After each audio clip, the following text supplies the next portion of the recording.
We also know the satisfaction of successfully checking off items on our to-do lists. And when that happens, how marvelous it is. Yet, as Moses found out, and as we also know, it certainly doesn't play out that way all the time. And here at this juncture of the 2026 legislative term, a great deal has been wrapped up by the Senate in positive ways, thank goodness.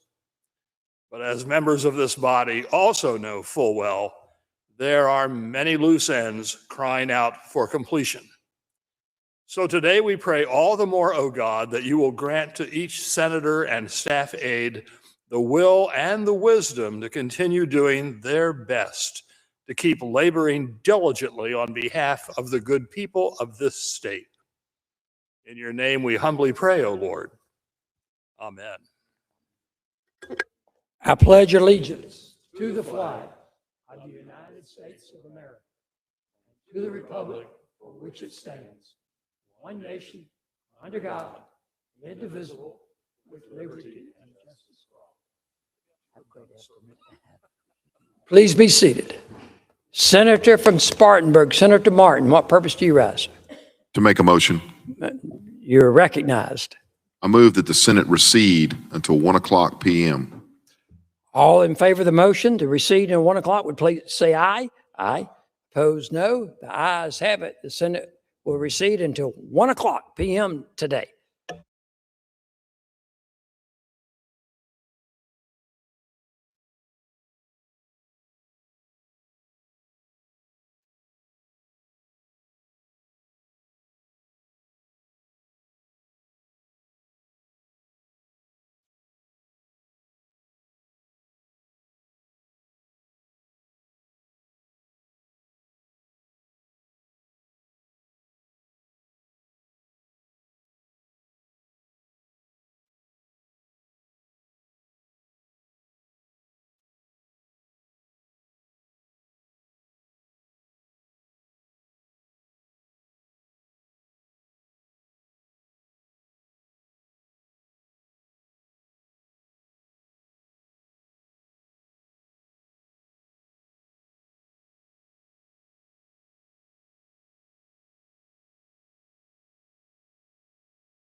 Senate will come to order.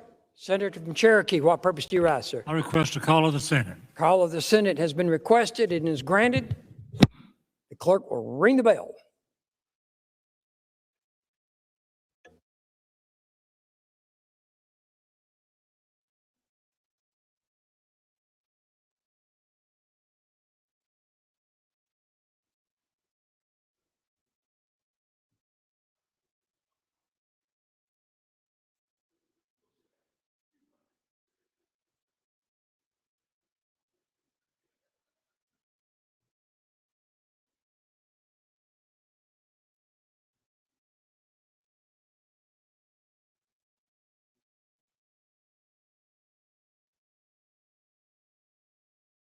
The reading clerk will call the roll of the Senate to record your presence.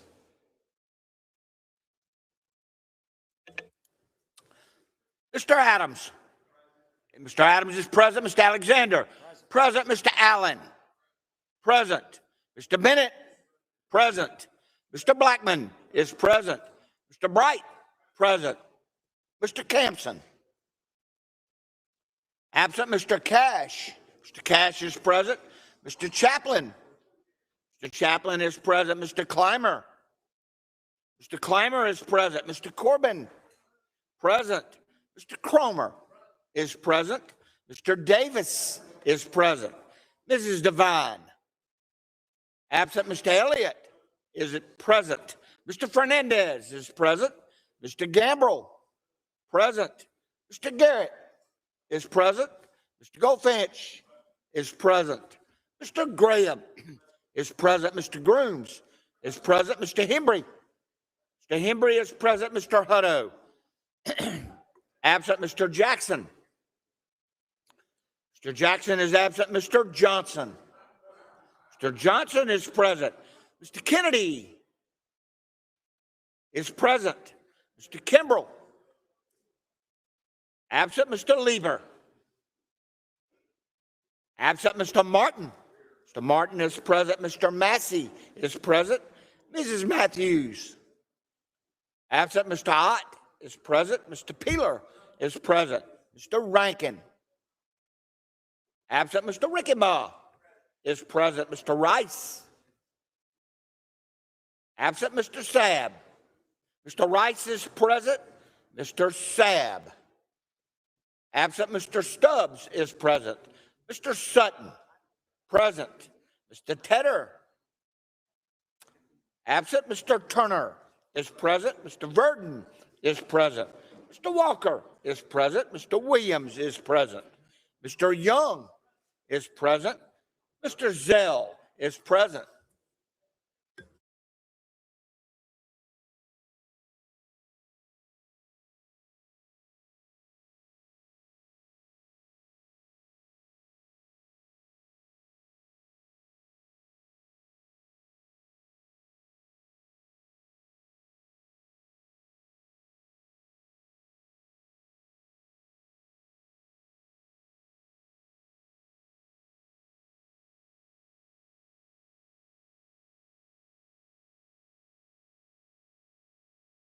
All members recorded your presence. Senator Devine is present.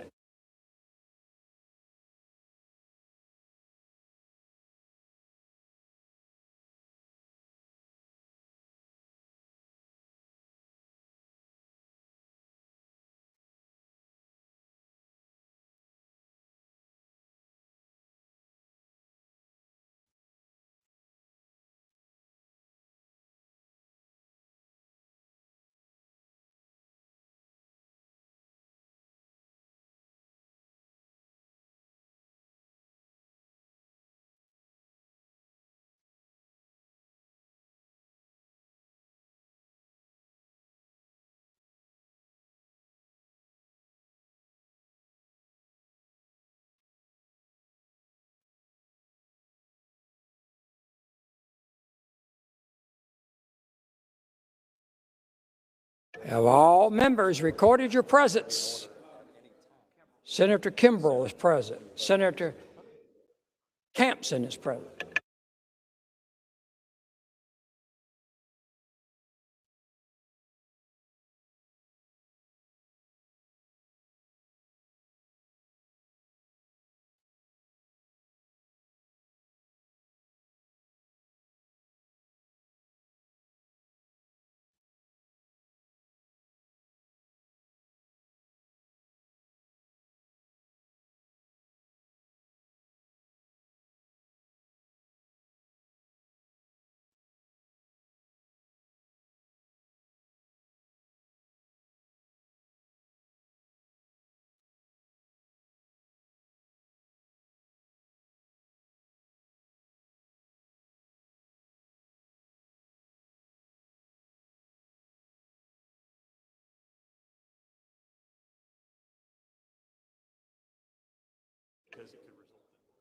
have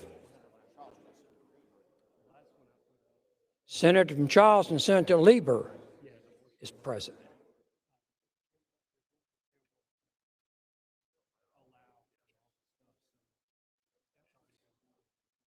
Have all members recorded your presence?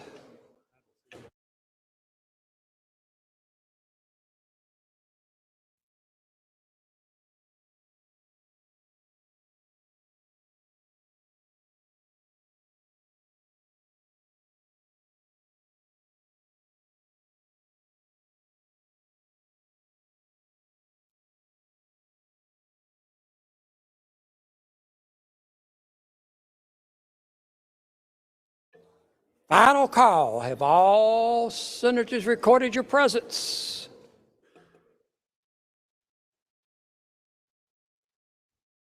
The polls are closed. The clerk will please tabulate.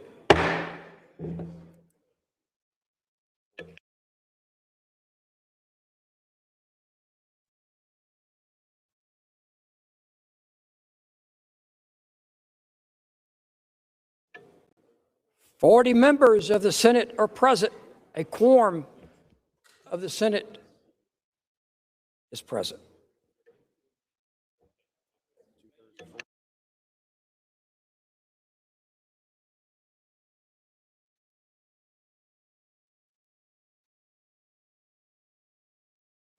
Are there any petitions, memorials, presentments of grand jury, or such like papers? We have no communications. Therefore, we're on the introduction of new bills and resolutions. The reading clerk will please read.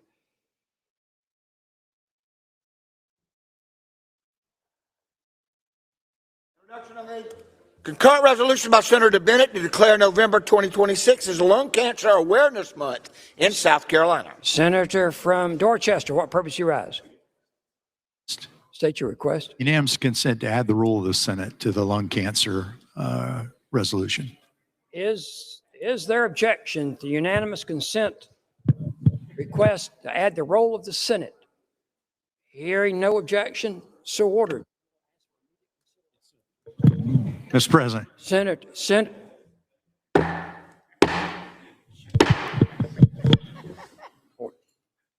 That point is sustained. I'd ask the Senate to be in order. Senator from Dorchester, what purpose do you rise? Unanimous consent request. State your request. Unanimous consent for immediate consideration of the lung cancer resolution. Is there objection to unanimous immediate consideration to declare November 2026 as Lung Cancer Awareness Month in the state of South Carolina? Is there objection? Hearing no objection, so ordered. The motion before us is adoption of the resolution. All those in favor would say aye. Opposed, no. The ayes have it. The resolution is adopted.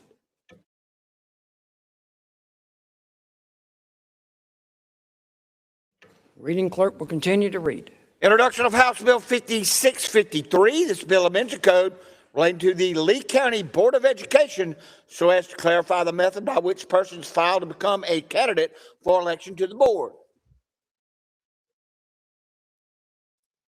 This bill will be placed on the local calendar. The Judiciary Committee has reported favorable on the following statewide appointments. Member of the Public Service Authority Board of Directors, reappointment of at-large chairman, Mr. Peter M. McCoy, Jr., Esquire of Charleston. Received as information. Member of the Public Service Authority Board of Directors from the First Congressional District, reappointment, Mr. Charles Samuel Bennett, II of Bluffton.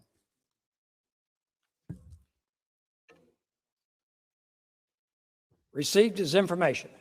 Reappointment of a member of the Public Service Authority Board of Directors from the 4th Congressional District, reappointment of Mr. Charles E. Dalton of Greenville. Received as information. Reappointment of a member of the Public Service Authority Board of Directors, 2nd Congressional District, reappointment of Stacey K. Taylor, Esquire of Chapin. Received as information. Reappointment of a member of the Public Service Authority Board of Directors from the 7th Congressional District, reappointment of Mr. Hugh L. Wilcox, Jr., Esquire of Florence. Received as information. Statewide appointment, member of the Public Service Authority Board of Directors, reappointment of a member representing Berkeley County, Mr. Samuel West Esquire of Moncks Corner. Received as information. House has returned to the Senate with amendments. S 961, bill by Senator Campson. It amends the code relating to catch limits for certain saltwater game fish, so as revised catch limits for red drum. Senator from Charleston, Senator Campson, what purpose do you rise, sir? I move to waive the printing pursuant to Rule 32A. This is the red drum bill that is returned from the House. All those in favor, please say aye. Opposed, no. The ayes have it. Printing will be waived. Placed on the calendar. House has returned to the Senate with amendments. S 695, bill by Senator Young and others. It's to enact the South Carolina Safeguarding American Veterans Benefit Act by adding an article to the code to provide definitions, set guidelines, and limit for compensation, memorialize terms, and state penalties for noncompliance.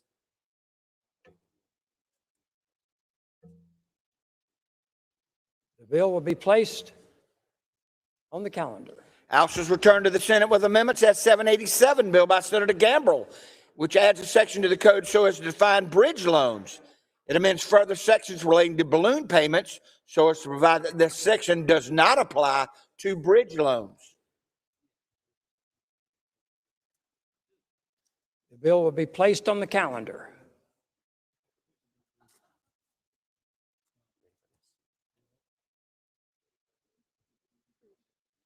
Reading clerk will continue to read. House has returned to the Senate with amendments. S 883, a concurrent resolution by Senators Alexander, Martin, Massey, Peeler, and Hutto, provide that pursuant to the Constitution of the state, when the respective houses of the General Assembly adjourn on Thursday, May 14th, 2026, not later than 5 p.m., each house shall stand adjourned in recess, subject to the call of the President of the Senate and the Speaker of the House of Representatives. Senator from Edgefield, what purpose do you rise? Mr. President, this is the sine die resolution. I ask that we take it up. Senator is recognized. Mr. President, there are introductions that need to be made. This would probably be a good time to do that. Okay. Well, before we go to recognizing the senator from Edgefield, Senator from Richland, Senator Devine, what purpose do you rise? To introduce the doctor of the day. You're recognized to introduce the doctor of the day. While she comes to the podium, Senator from Berkeley, Senator Grooms, what purpose do you rise? Unanimous consent to distribute materials to the members. Is there objection to the unanimous consent request by the senator from Berkeley, Senator Grooms, to distribute material to the body? Hearing no objection, so ordered. The senator from Richland, Senator Devine, joined by the senator from Richland, Senator Jackson, recognized for the doctor of the day. Thank you, Mr. President and members of the Senate. Today we have with us Dr. Richard McCain of Columbia.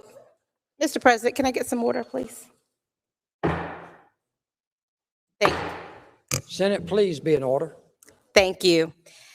Members of the Senate, today we have with us Dr. Richard McCain from Columbia. He is an orthopedic surgeon in sports medicine. He has been orthopedic surgeon in Columbia for 41 years now, with a special interest in trauma and sports medicine. He has 5 married children and a wife who is a kindergarten teacher, and thank her for her service. And he wants to thank the members of the Senate and all legislators and lobbyists who work tirelessly every year for our state. And so if the members of the Senate would help us welcome Dr. Richard McCain. Welcome to the Senate. Thank you for your service as our doctor of the day and for your service to our community. Senator from Edgefield. Senator from Greenville, Senator Corbin, what purpose do you rise? Unanimous consent to distribute material to the body. Is there objection to the unanimous consent request from the senator from Greenville, Senator Corbin, to distribute material to the body? Hearing no objection, so ordered. The senator from Edgefield is recognized on the sine die resolution. Senate, please be in order. Senator from Edgefield. Thank you, Mr. President. Senator, this is the sine die resolution, and I don't know that it needs a whole lot of explanation. But my understanding is the House made one amendment to it, and that would allow the General Assembly in the sine die period, which would be after Thursday, to consider congressional redistricting and to receive any conference reports if necessary to deal with congressional redistricting. I think, Mr. President, that is the only amendment that is that the House put on the resolution. So that is really what's before us. And I know there are some amendments that senators have to propose. Those will obviously come up. I want to give my thoughts on this before we get to those amendments, and also understand procedurally, and I think this is important, Mr. President, for everybody to understand. The sine die, of course, requires a 2/3 vote, but because of the posture it's in, whenever we get to the last amendment that's up there, that vote could very well send the sine die back, right? There may not be an up or down vote on the sine die itself because of that posture. Make sure everybody understands that, right? If there are amendments, if the last amendment up gets adopted, it's going back. Okay, there will not be a separate vote on the resolution itself. So I want everybody to understand that. Make sure we know what amendments are up there, and especially whichever one is last. Because if the last amendment receives a 2/3 vote, it's gone. Okay, just to make sure everybody understands what we're dealing with here. All right. So last week was a pretty interesting week for me. I had never had the privilege of speaking with the President of the United States until last week, and it really was. It was a privilege. I enjoyed the conversation. It was a very good conversation. He gave me more. Sergeants, I want the senator to have the attention of the body.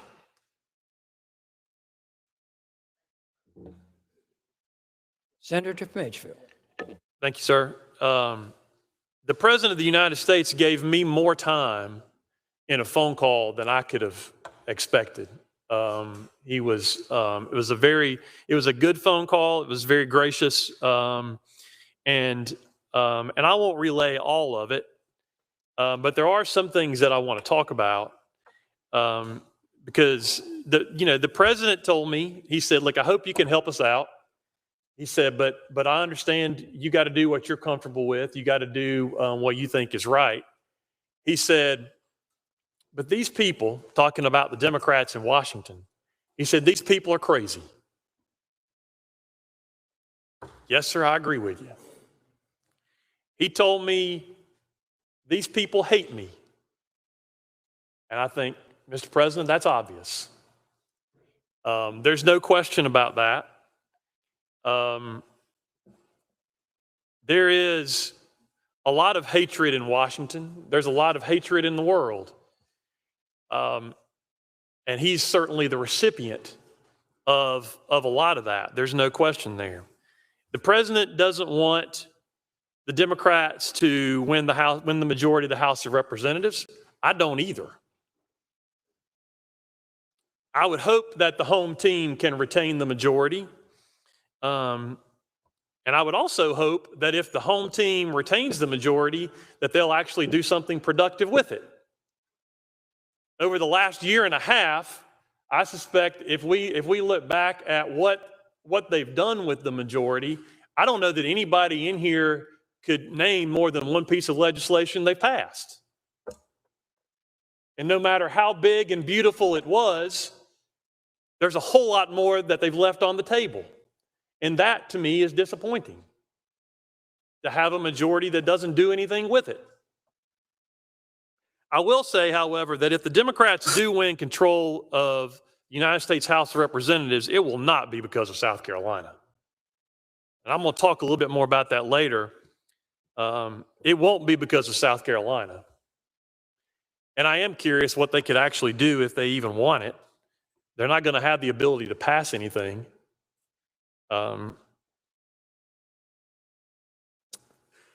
If anything, I think what they would probably do is just remind people of what they have done and what they would do if they were given larger control. But I want to talk some, Mr. President, about my concerns regarding this proposal. I'm not here to persuade anybody. I'm not here to advocate for any position. My purpose in speaking today is really about explaining why I have arrived at the position that I've arrived at. You know, what really got this conversation started was the U.S. Supreme Court opinion week before last in Louisiana versus Calais. And that opinion sparked a lot of conversation, and it led to a number of states, especially across the Southeast, looking at their congressional maps. And that resulted in a lot of attention on South Carolina about our congressional maps. And because of that opinion, the conclusion from a lot of people is that our maps are unconstitutional and we must change them. We must change them to be compliant with the Constitution. The president asked me to look at our map in light of that opinion. The governor has asked us to look at our maps in light of that opinion. I think those are reasonable requests. I think in light of the Supreme Court opinion, we absolutely should look at our map. And we did. Mr. President, we've looked extensively at that. We've had conversations with attorneys who've represented the Senate in the past, just a couple years ago when we got approval in the U.S. Supreme Court of our map. We have looked at that issue. And I think it's important that everybody understand this. Our map is perfectly constitutional right now. We are not Louisiana. We are not Alabama. We are not Mississippi. Our map is not unconstitutional. The Louisiana versus Calais opinion does not apply to South Carolina because South Carolina does not have a Section 2 district. South Carolina used to have a Section 2 district 30 years ago, but it does not have a Section 2 district today because the population has changed. And the result of that is that we do not have a Section 2. We do not have a majority-minority district. Our districts are perfectly constitutional. The U.S. Supreme Court told us that in 2024. And I know what I've heard is that, well, that challenge was dealing with the first. It was not dealing with the sixth. And indeed, it did focus primarily on the first. However, at the core of that challenge was that the General Assembly had impermissibly moved people from the first into the sixth and from the sixth into the first. You can't talk about the first without talking about the sixth, right? They go together. If one is constitutional, so is the other. If the first is constitutional, so is the sixth. We do not have a racial gerrymander. And I know that surprises a lot of people. We don't. We do not have a racial gerrymander in our congressional map. We do have a partisan gerrymander. And there are a number of us who worked to that effort in 2021 to create that. The senator from Charleston and I had the displeasure of being deposed for hours and even having to testify in U.S. District Court on that issue. And look, we based our current map on partisan numbers. We were trying to maximize Republican seats, and I'm not shy about saying it. That's what we did, right? We tried to maximize our seats, and effectively what we were trying to do is to shore up the first district for a Republican candidate. And this is what this is the way we did it, right? We created a 6-1 map. Mr. President, we did it before everybody else did it. So our map, the 6th district, is not constitutional. There is not unconstitutional. There is frankly no real argument that it is unconstitutional. Because if you read the Louisiana opinion and you read Alexander, which was ours, if you read those two opinions, in fact, in the Louisiana opinion, they even reference Alexander as the basis of their opinion. If you read those two opinions, you know that our districts are perfectly constitutional. Now, that in itself doesn't end the question. You can still have the political question of whether we should go beyond 6-1. And I think ultimately that's what the question is before us today. Now, I've got a number of concerns about this, and I don't want to take all day with it, but I do want to explain my concerns here. The first is, of course, trying to go to 7-0, I think, is extremely risky from a political standpoint.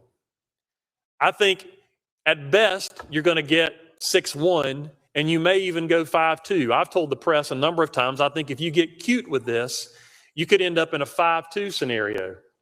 I don't want to go 5-2. I don't want Hakeem Jeffries as the Speaker of the House. I think the best chance that South Carolina has to prevent that from happening is with our current maps, because we know what we're going to get. We don't know what we're going to get on the other side. What we've had different proposals, the numbers keep changing. The numbers are not reliable. We don't know what the numbers are in reality. What I do know is that we're 6-1 today. And if we want to maximize our chances, we know what we've got.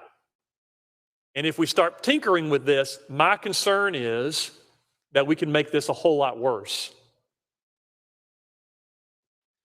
The map that's been proposed, I told a lot of people when they've asked me about this, that we looked at all of our different ways to maximize things. We couldn't come up with 7-0. The map that's been proposed is closer to 7-0 than anything I've seen. We didn't think about that. Now, I'll tell you the reason we didn't think about that. Because the map that's been proposed, every map that I have seen, destroys something that has always been extremely important when the General Assembly has looked at drawing maps. And that is preserving communities of interest. This proposal blows that up. Right? This proposal has Clemson and Columbia in the same Senate and in the same congressional district. This proposal does real and extreme damage to York County. It just flat out does. York and Lancaster go together. When you split York and Lancaster, you're going to do damage to Lancaster and to York. Because right now, York and Lancaster anchor the 5th District. Splitting them up divides a traditional and historic community of interest. But it does more than that, because the proposal that's out there splits York County itself. It takes Fort Mill out of York County, takes it out of the 5th, puts it into the 6th. Right? That is a real problem as well. That changes the anchor in that district. It changes that community of interest. Those people who have for so long bandied together to advocate for federal policy changes are going to be split. Their strength is diminished. The district is weakened. Those things that South Carolina has traditionally relied on to advocate for federal policy is diminished because of that change. And there's no question about that. It sends a lot of that over into Greenville and Pickens counties, which, if you are in York or Lancaster County, has a significant impact on your ability to impact your congressperson, to influence those elections. It may very well be to the point that where York has anchored a congressional district for decades, may no longer have that. That is a real problem. They didn't consider that because that wasn't their concern. As South Carolinians, however, we should consider that. This district, this map, puts Myrtle Beach in the same district with Charleston. Y'all, Myrtle Beach and Charleston are not the same. They are not the same culturally. They are not the same economically. They don't have the same needs. They don't have the same issues that rise to the level of federal intervention. They are very different. And when you put them together, you're going to have the result of that is going to be to diminish Either the influence that Myrtle Beach has or the influence that Charleston has. Putting Myrtle Beach in the same district with the port is a problem, y'all. Separating Myrtle Beach from Florence is a problem in the PD. Myrtle Beach and Florence go together. They complement each other. Florence and Lancaster do not. When they were drawing this map, they didn't consider those things. Those things weren't important to them. And I understand it, and I think their concern is important. It is absolutely important, but there are other concerns that you have to look at. There is no way that we would have come up with a map that just blows up those traditional and historic communities of interest. I think that is something that is very important. It should be important for us. I also think doing this is going to tick some people off. Now, I'm not concerned about ticking off Democrats. That doesn't bother me. I do that every day standing right here. We'll talk about that a little bit too. But what I am concerned about is how will this be received by people in the middle?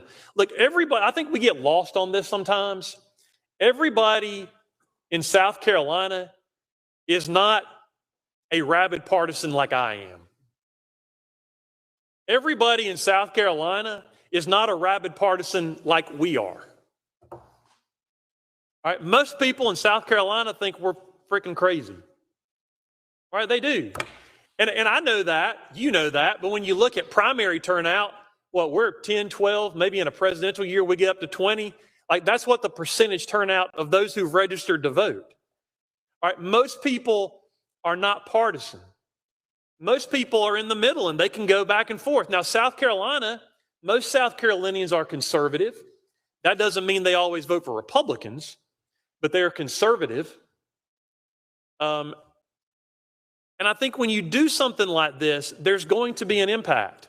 I also think that one of the side effects of this is, very candidly, you're going to motivate black turnout.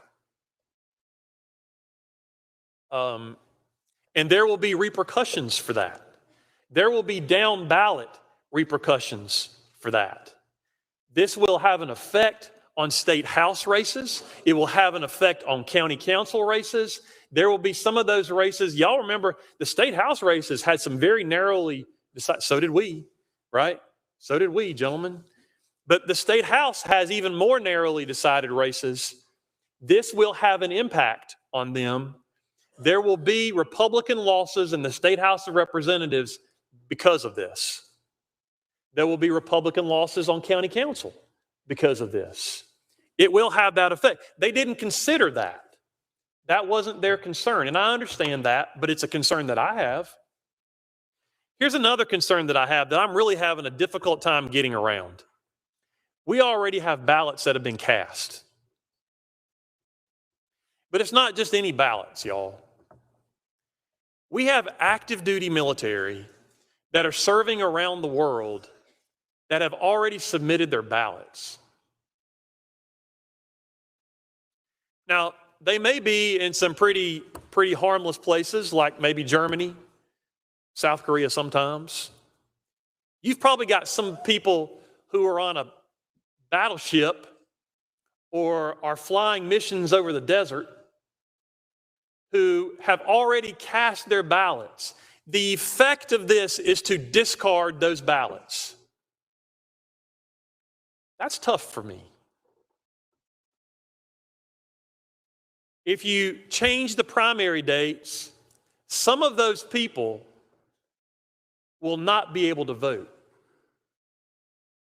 because they're going to be in different places. They're going to get shipped around. Who knows where they're going to be in 2 months? Some of those people, some of those active duty military who have already cast ballots will not be able to cast a ballot. That is a problem. It should be a problem. I'm very concerned about that. There are lots of other absentee ballots that have already been cast, both from overseas voters, but even domestically. Like we're already within this time period where the Election Commission has been mailing out absentee ballots to your 85-year-old neighbor. who prefers to vote by absentee because our law allows it. There are ballots that may not have been received but are in the mail. These ballots will be discarded, at least from their congressional races, or depending on what decisions we make on that. That is troubling to me. I also think it's important to recognize there are logistical difficulties for the Election Commission to hold 2 statewide races in the summer.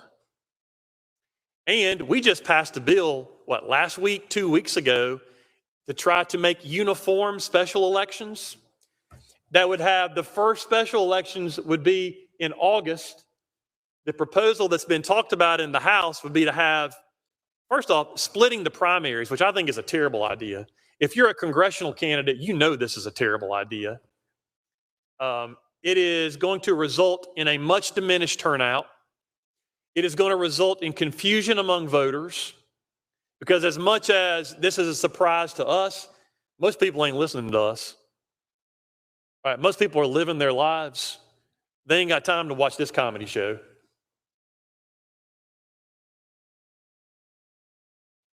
Many people are going to be confused by having 2 sets of primaries, if that's what the General Assembly elects to do. We've got logistical issues with school start dates in August.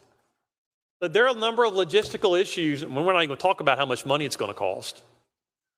But I do think those are things that matter. They're things that we need to consider. Those are things that have not been considered before, but they will absolutely have an impact on South Carolinians. I said earlier that if the U.S. House goes to a Democratic majority, it won't be because of South Carolina. That's because we are already heavily gerrymandered. We are the most gerrymandered Republican state in the country already. And we did that intentionally. There have been celebrated changes in Florida over the last week.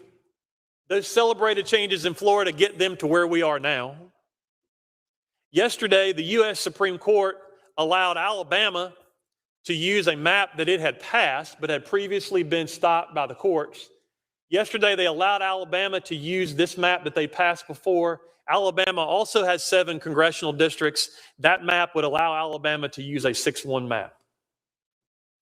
Right? The U.S. Supreme Court decision yesterday allowed Alabama to do what we have already done.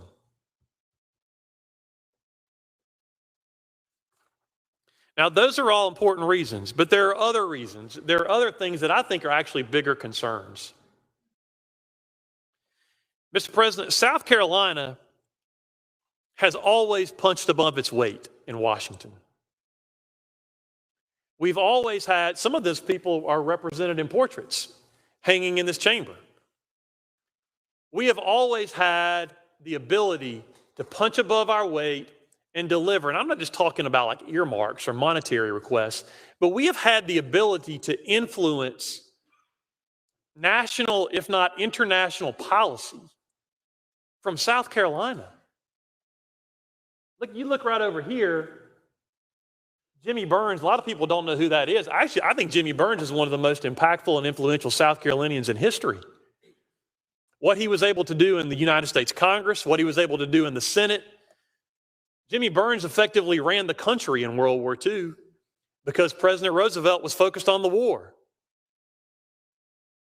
Jimmy Burns got his start in the district that I represent. We have always punched above our weight.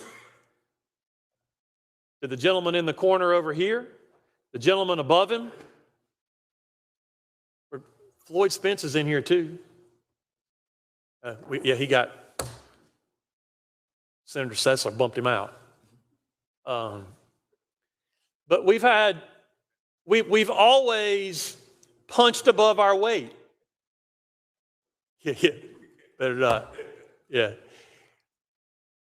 And we've been able to do that, and this is important. We've been able to punch above our weight regardless of the administration, regardless of who the president is, regardless of who occupies the White House. South Carolina has been able to deliver, not just for South Carolina, but for the country and the world. We have had that influence. Doing this will absolutely diminish that influence. It just will. And everybody knows it, right? Everybody in here, everybody who's familiar with the process, we understand what's going to happen here. Look, y'all, regardless of who the president is, regardless of who's in charge, there has to be somebody in South Carolina who can make a phone call and somebody at the White House will answer it. If we don't have that, South Carolinians are the ones that are going to suffer because of it. Whether we're talking about the state as a whole or individually, South Carolinians will suffer if we don't have influence regardless of who's in the White House. I believe, I'm convinced, this map diminishes that influence. I also believe that our state is stronger with vibrant parties. I think we as a whole are stronger when we have a clash of ideas. I think that's true at the national level. I think it's true at the state level. We are stronger when we have a clash of ideas and we can discuss those policy goals. I will tell my Republican friends, Republicans are stronger when the Democrat Party is vibrant and viable. We are. Competition makes you better, y'all. We know it in the economic sector. It also happens in the political sector. Competition makes you better. Now, part of that, I think, allows us to display just how wacky some of their ideas are. And frankly, we don't have to do it to them. They can do it themselves. But more than that, though, it sharpens our skills. It makes our ideas stronger. It makes our policies better. It makes South Carolina better in the long run if we allow for that debate to occur. A legitimate opponent will make a competitor better every time. I've heard it argued, I've seen it argued on social media. I've heard it argued, people have told me this, that this is what you're supposed to do with power. This is what you're supposed to do with a supermajority. You're supposed to punish your opponents. Really? Is that how it's supposed to work? Is that how it's supposed to work here? I mean, I know that's how it works in some other places around the world, but is that how it's supposed to work here? You know, to most people in the country, I think this is a perfect example of just how much elected officials have lost their way. Too many people in power just want to do whatever it takes to stay in power. They'll do whatever it takes to keep it. But I ask, to what end? What do you do with it when you've attained it? I believe the legitimate use of power in this context is to make people safer, to ensure they have the freedom to make decisions to guide their own lives, to offer opportunities for success. You know, this whole outdated idea of life, liberty, and the pursuit of happiness. I don't seek power to punish. I want it to uplift. And I think we have been extremely successful here in the Senate and in the General Assembly in doing just that over the last several years, of advancing those goals. We have, I think, Mr. President, we have used our power effectively and appropriately. Now, I know there are a number of my Democratic colleagues who don't think that's the case. They don't agree with me on that. They think that we have been heavy-handed.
And this is not U.S. history or the Constitution, but if you ask high school seniors in South Carolina who was Robespierre, you're going to get blank looks. But Robespierre is extremely important for us to understand of who we are, how we got here, what we should be, and more importantly, what we should not be.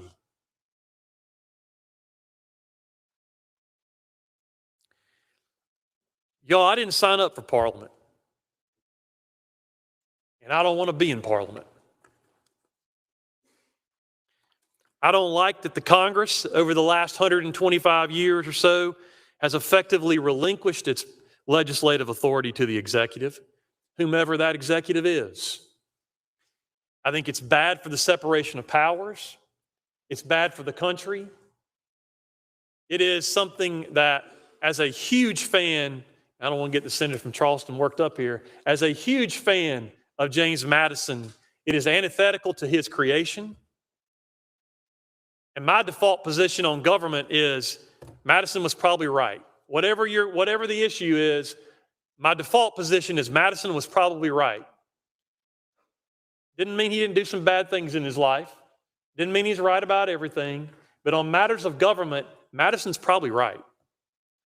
You got to prove to me that he wasn't. The separation of powers may actually be the most important governmental doctrine that has been created in the history of man. It is that important. And what the Congress has done to relinquish their authority to the executive is terrible. And we all see the results of that. There's another important principle that is enshrined in the Constitution that has been whittled away some as well. This one should be important to all of us. Another brilliant creation, and that is of federalism and the sovereignty of the states. I don't want to be a participant in further eroding federalism and further diminishing the essential role of states.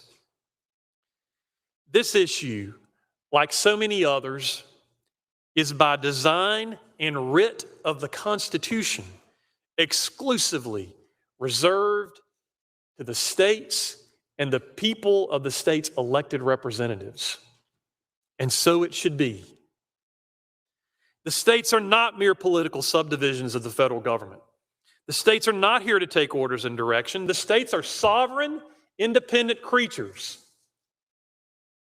Those sovereign, independent creatures willingly relinquished certain powers and authority to gain certain specified cohesive protections. They did not relinquish more than what is explicitly written. They did not expect to gain more than that which is explicitly written. And with the portrait of Calhoun behind me,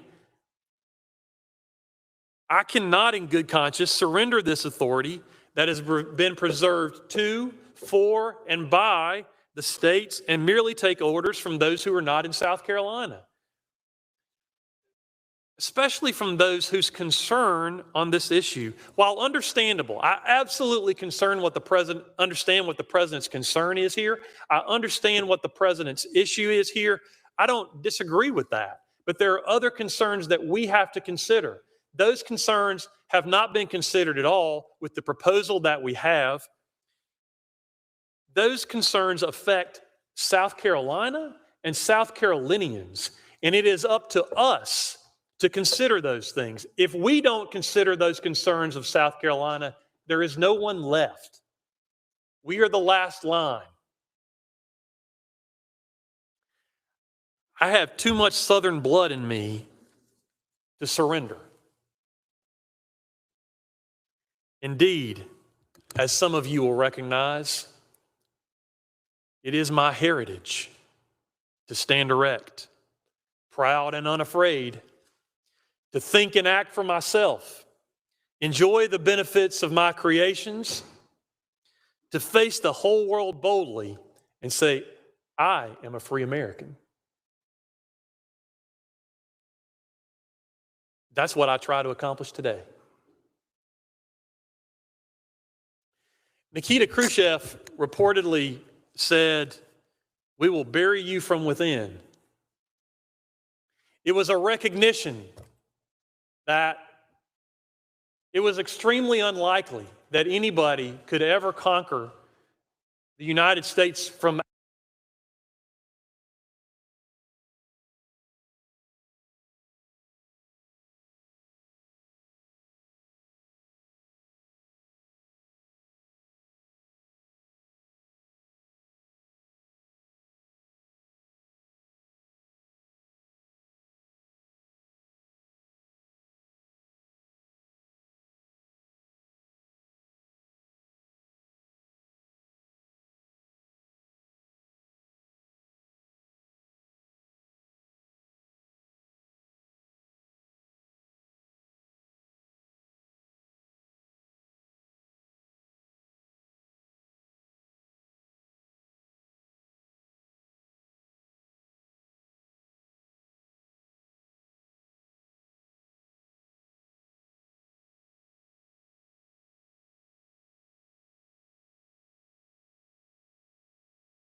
My larger question, though, is that the way it should happen?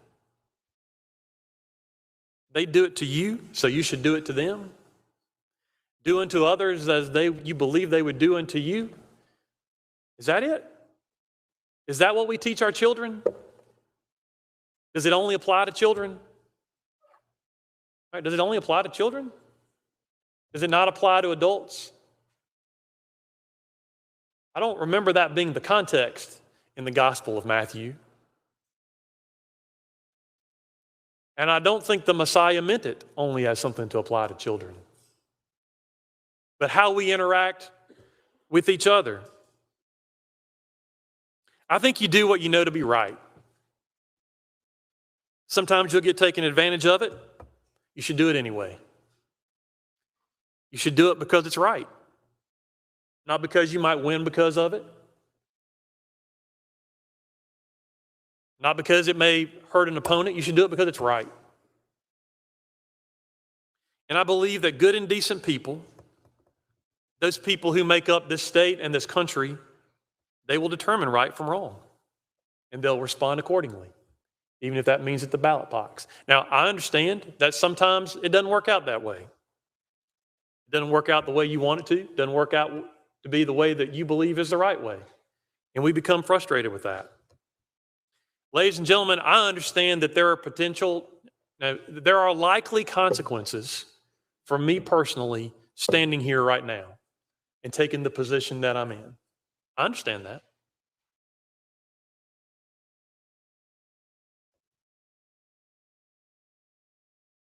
I'm comfortable with that. I may not like it, but I'm comfortable with it. I've got to look in the mirror.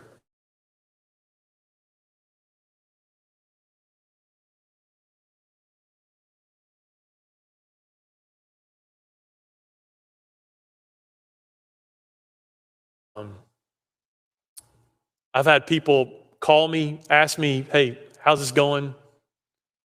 I know you're taking a beating." Yeah, I mean that's true. That's it's not fun, but it's part of it. I've had people say, "Look, I know this is a hard one for you." Look, and I've taken a lot of hits, but this one isn't hard. This isn't hard at all. Like there are some hard ones that come up. This one isn't hard for me because I know what the right thing to do is. My conscience is clear on it, regardless of what the result may be. Regardless, and I don't know, in fact, I had a conversation with the deputy chief of staff this morning. He asked me what was going to happen. I said, I don't know. Because I haven't counted votes. I haven't counted votes at all. Some of you have told me what you're thinking, but I haven't counted votes. I don't know where the votes are. I don't know what's going to happen in a little bit when we get there. I've had many of y'all called to tell me that you've been getting a lot of pressure from the White House over the weekend. But I don't know what the vote count is. This is, as I've told many of you privately, and I think I've even said it publicly to the press, this is every senator for himself or herself. You got to do what you think is right. You got to make the best decision for South Carolina that you can make. Now, I will tell you, there are consequences for that, right? There are consequences either way, frankly. And I think we all need to recognize that going in. But, I said I got too much Southern in my blood. I've got too much resistance in my heritage.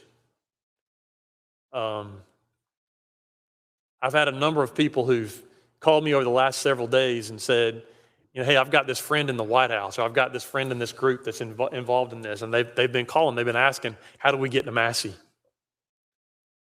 And they, every one of these people have told me that their response was, well, you don't try to bully him. Right?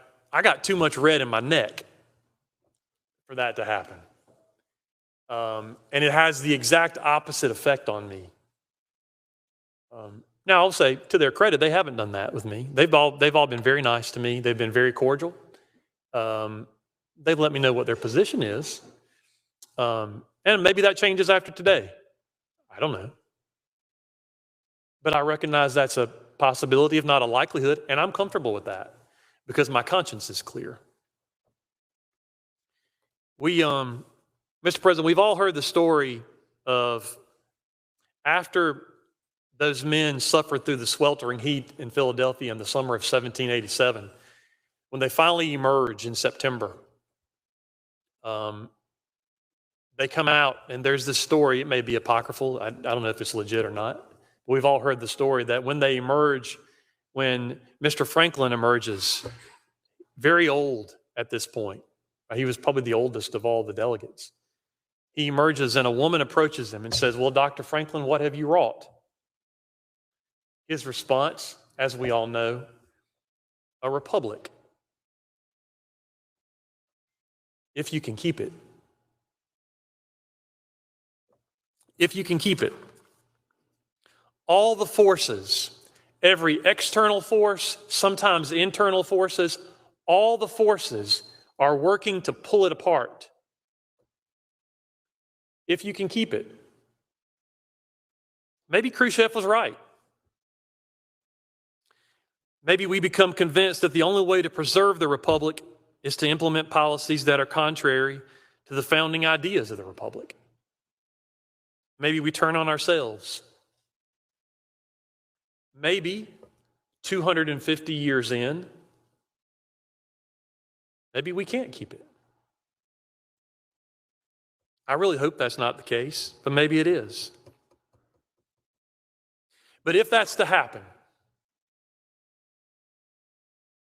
if we're going to further erode those institutions, if we're going to further erode those essential governmental protections, if we're going to lose this radical idea of a nation conceived in liberty and dedicated to the proposition that all men are created equal, a nation that in its constitution guarantees to each state a republican form of government to ensure the debate of ideas, if that's going to happen, Mr. President,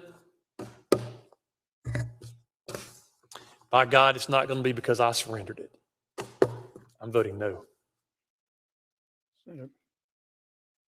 Thank you, Senator from Edgefield. Senator from Orangeburg, what purpose do you rise, sir? You're recognized to be heard. While he comes to the podium, Senator from Charleston, Senator Campson, what purpose do you rise? Unanimous consent request. State your request, sir. Have the eloquent words of the Senator Massey recorded in the journal. Is there objection to the unanimous consent request by the Senator from Charleston, Senator Campson, to have the words from the Senator from Edgefield placed in the journal? Hearing no objection, so ordered. The senator from Orangeburg, Senator Hutto, has been recognized. Thank you. I don't think it'll come as a surprise to any of you when I tell you that I don't disagree with the thing that the majority leader just said. Because what he said is based on what we all know. This is a vote about doing what's right. And we know what's right is reapportionment is a big deal. It is a big deal. It's one that we take on every 10 years with like a 2-year process. And one of the important parts of that process is we listen to the public. We have public hearings around the state to try and determine what the communities of interest are that ought to be put together in each of these congressional districts. And it is important that all voices be heard. The maps that we have now are probably the most political maps we've ever had. And quite frankly, I don't like them. I don't like the fact that with roughly 40% of the vote in this state, Democrats only get to elect one congressman. But when you jam a lot of Democrats into one district, it's bound to create Republican districts all around it. The flip side of that is probably true as well. And so in a way, I sort of welcome new maps, but I also think that it should be done with a purpose and a process.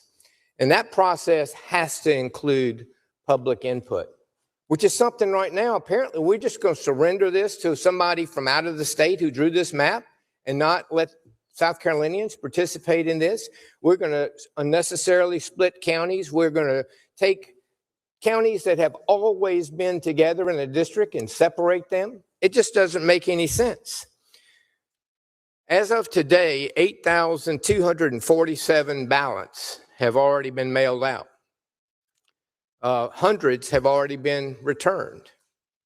Some from military folks that are fighting a war in the Middle East or protecting us around the world, and some from people that just know that they're not going to be available to vote in June. But if we go forward with the possibility that we're going to extend the debate on reapportionment and then come up with new maps, it's almost guaranteed that we cannot have congressional races in June.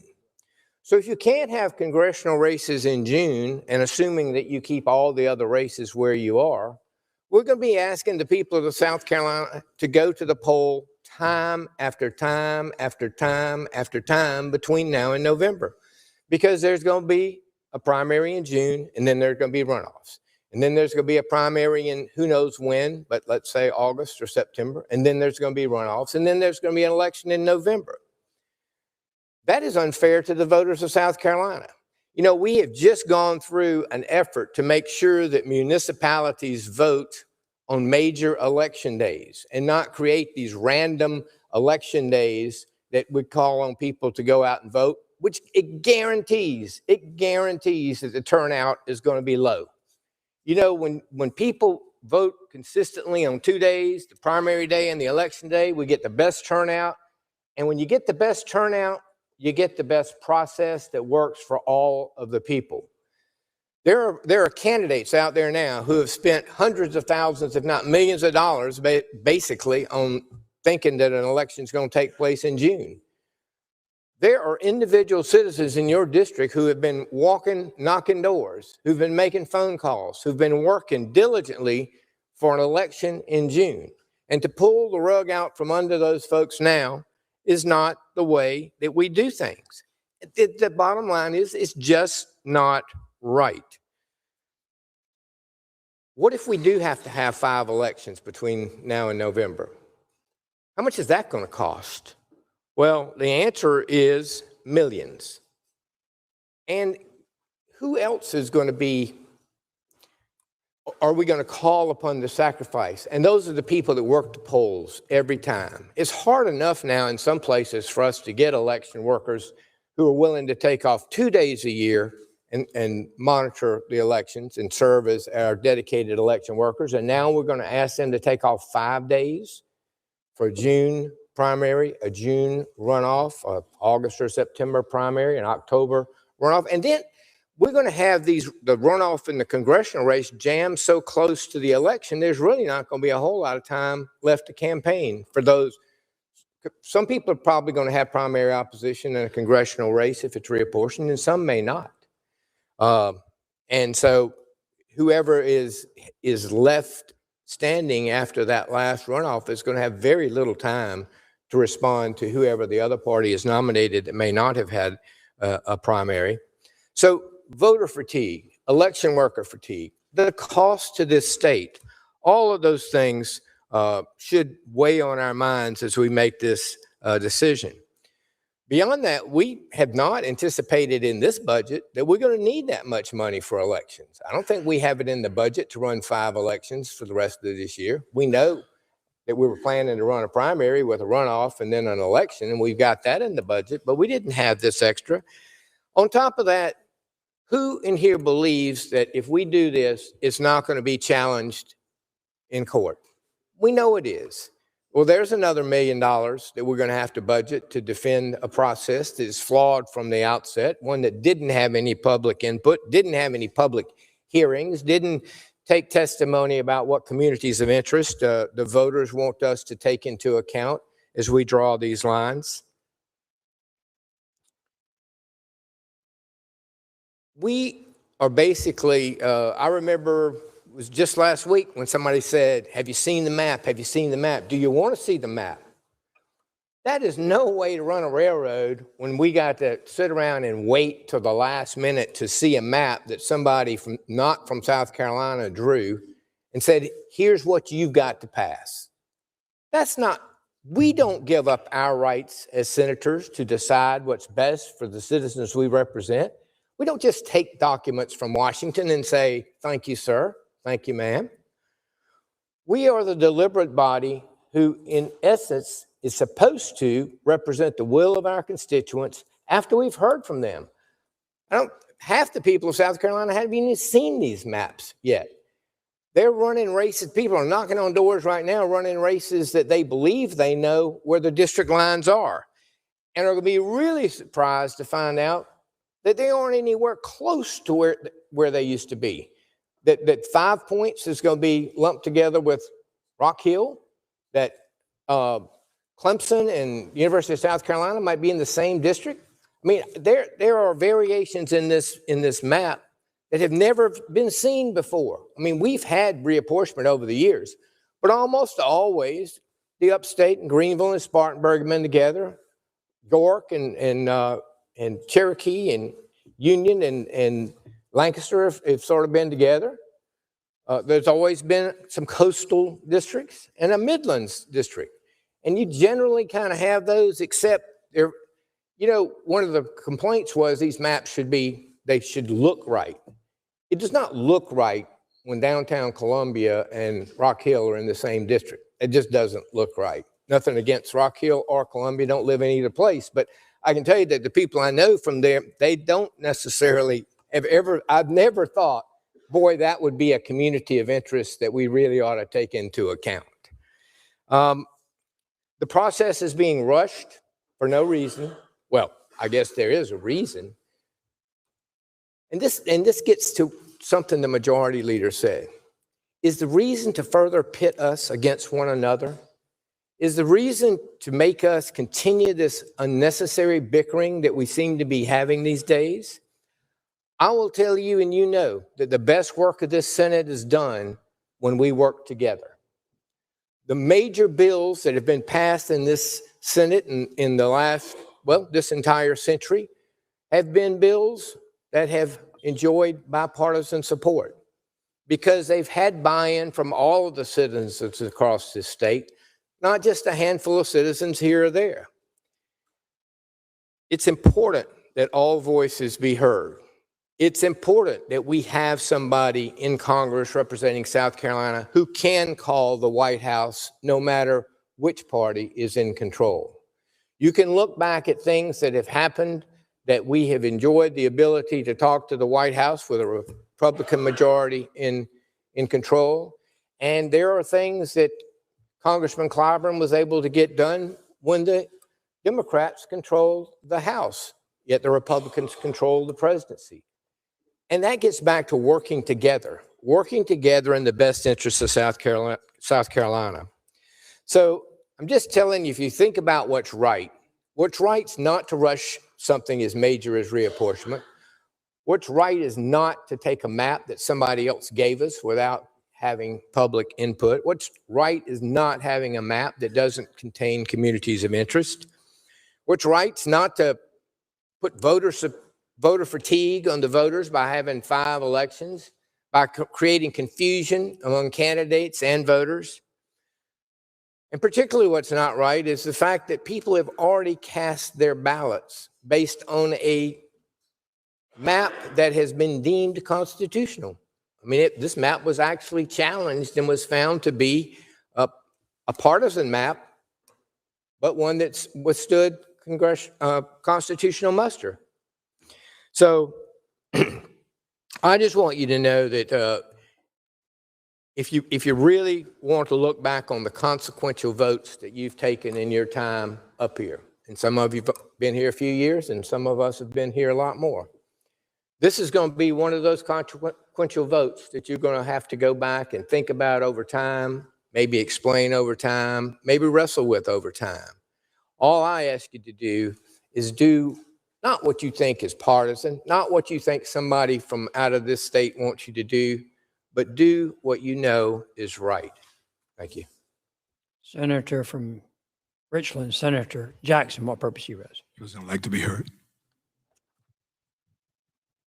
Senator from Richland, Senator Jackson is recognized.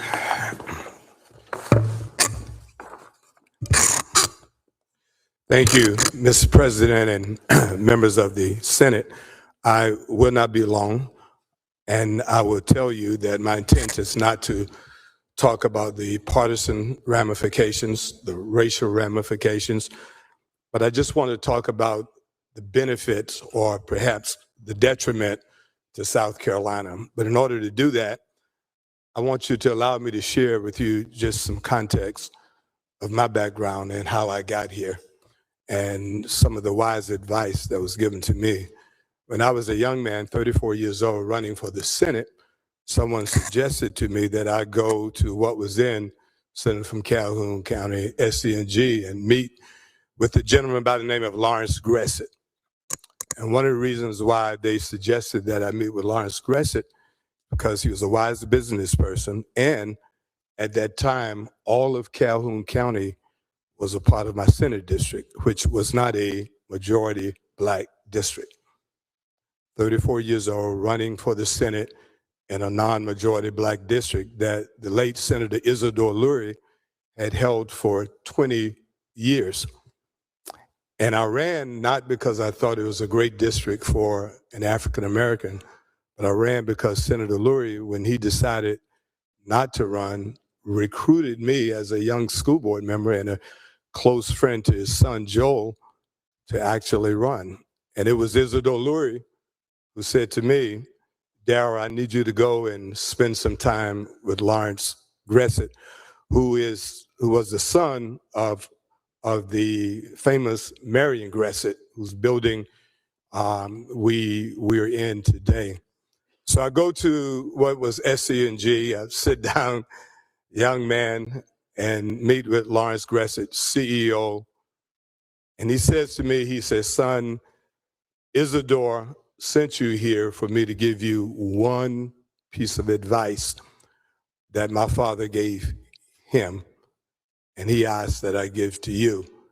He says, if you are elected to the Senate, remember that you are a state senator, and what is in the best interest of South Carolina should be your priority and should take precedence over anything else you do.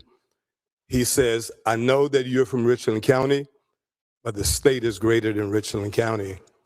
I know your family is from Lower Richland County, but the state is greater than your community where your family has come from. And by the way, one of the advantages that I have, and there aren't many who look like me who can do this, is that Senator from Charleston, I can trace my lineage back to 1776. I know who my relatives was in 1776.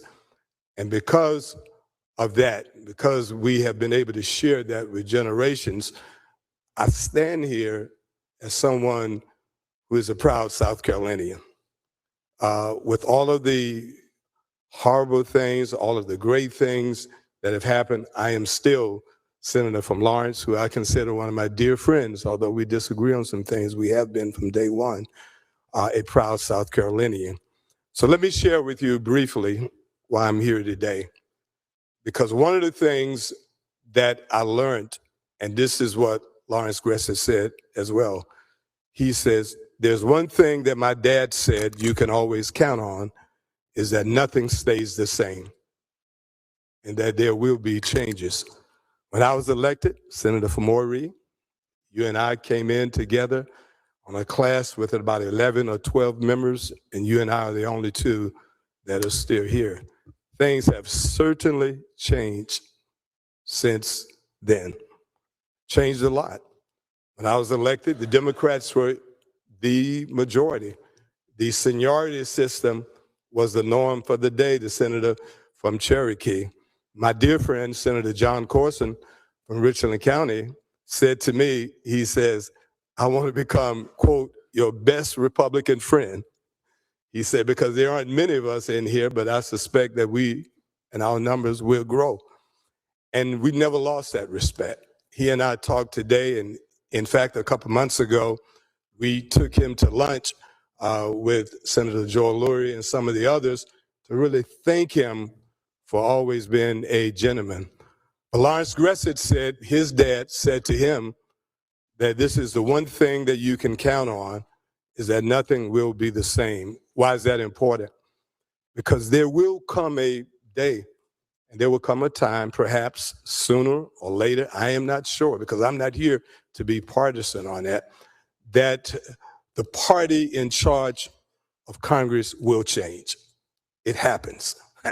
It happens. It has changed hands several times since I was elected. There will come a day, perhaps, in which the House of Representatives in Congress is not going to be of the party that it is now. There will come a time, there will come a day when someone in the White House is probably and perhaps going to be from a different party. And here's the question. If there is no one from South Carolina that has a relationship with those that are in charge of that party, at that body, at that time, who do we go to? And let me share with you why that is important, and I'll take my seat. Because of the bipartisan representation we've had in Congress, in fact, if you talk to the leaders of the University of South Carolina, they would tell you that they're grateful for the bipartisan representation. There's some things that have happened. $175 million federal grant to replace the I-95 bridge over Lake Marion. That request, that deed was not done by a Republican congressperson. And I'm not here to call any names, but it was done by someone of the opposite party whose party was in control of Congress at that time. This person thought it was necessary to take the words of Lawrence Gressett and do what was best for his state. And as a result of that, he was able to secure $175 million for a bridge over Lake Marion. Also, $1.9 billion.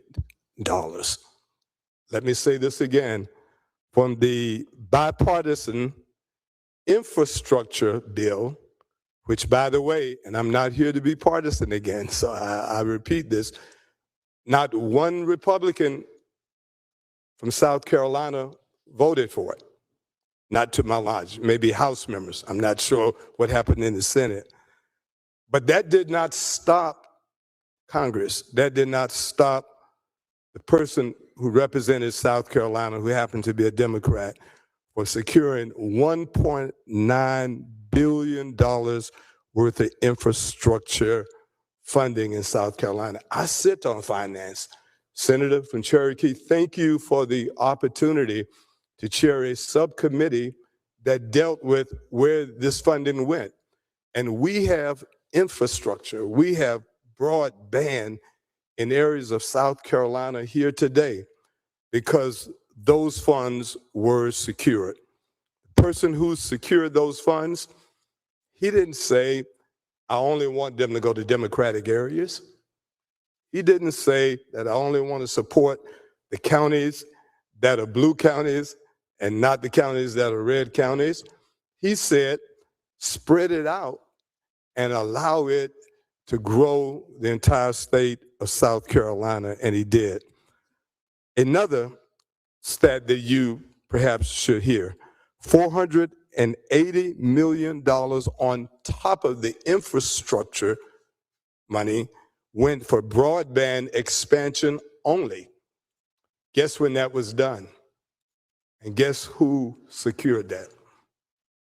It was not secured by someone from the party that is there now. Again, no disrespect to that. I'm just giving you the facts. He was able, the congressman who happened to be a Democrat, secured those funds. Who did he secure those funds for? There's nowhere in that legislation, no testimony ever. I chaired the subcommittee. Not once did the congressman says, now I need you to make sure that you take care of my community first and your community second and all of the other communities of people who vote the way we did. That never happened. All that was said was do right by South Carolina. Another stat, nearly another $28 million secured by the same congressman for community projects funding in South Carolina. And it was done by someone whose party was in control of Congress at the time, not the current party that's in control of Congress. And he was able to secure those funds for South Carolina. If you ask the question of a relationship that works well for South Carolina, I would tell you that perhaps there is no better bipartisan team that works for their state any better than Senator Lindsey Graham, who's a Republican, and Congressman James Clyburn, who's a Democrat.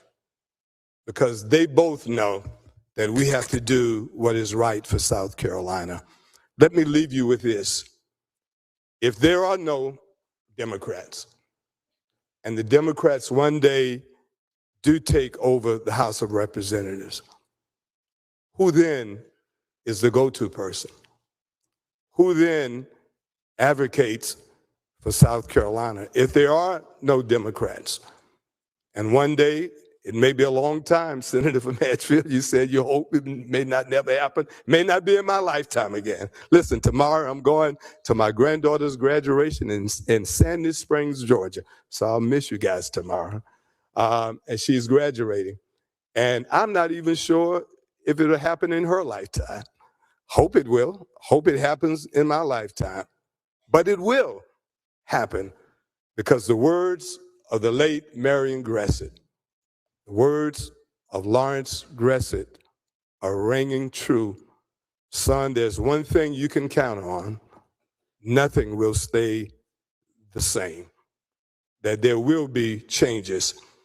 And I'm not here to criticize. I'm not here to talk about any racial issues, any partisan issues. All I'm here to say, if we really do the right thing, if we really do the right thing, I leave you with the words that my father told me, his grandfather told him, and my great-grandfather, who was born in 1850 as a slave on a plantation in Richland County, told him. He said, son, sometimes some victories cost too much. So you're going to have to decide what is worth losing on. Because some victories that you may be able to achieve, this was passed down to 4 generations of my family. I've said it so often to my sons that they think I am about to go senile. In fact, my youngest son said, if you tell me that again, I'm going to have a welfare mental check for you, because you've said it over and over again that there are some things that some victories cost too much. Last week, I took this well, and the longer I'm here, the less I come up here. Some of my younger members are going to learn that one day. I learned it the hard way, okay?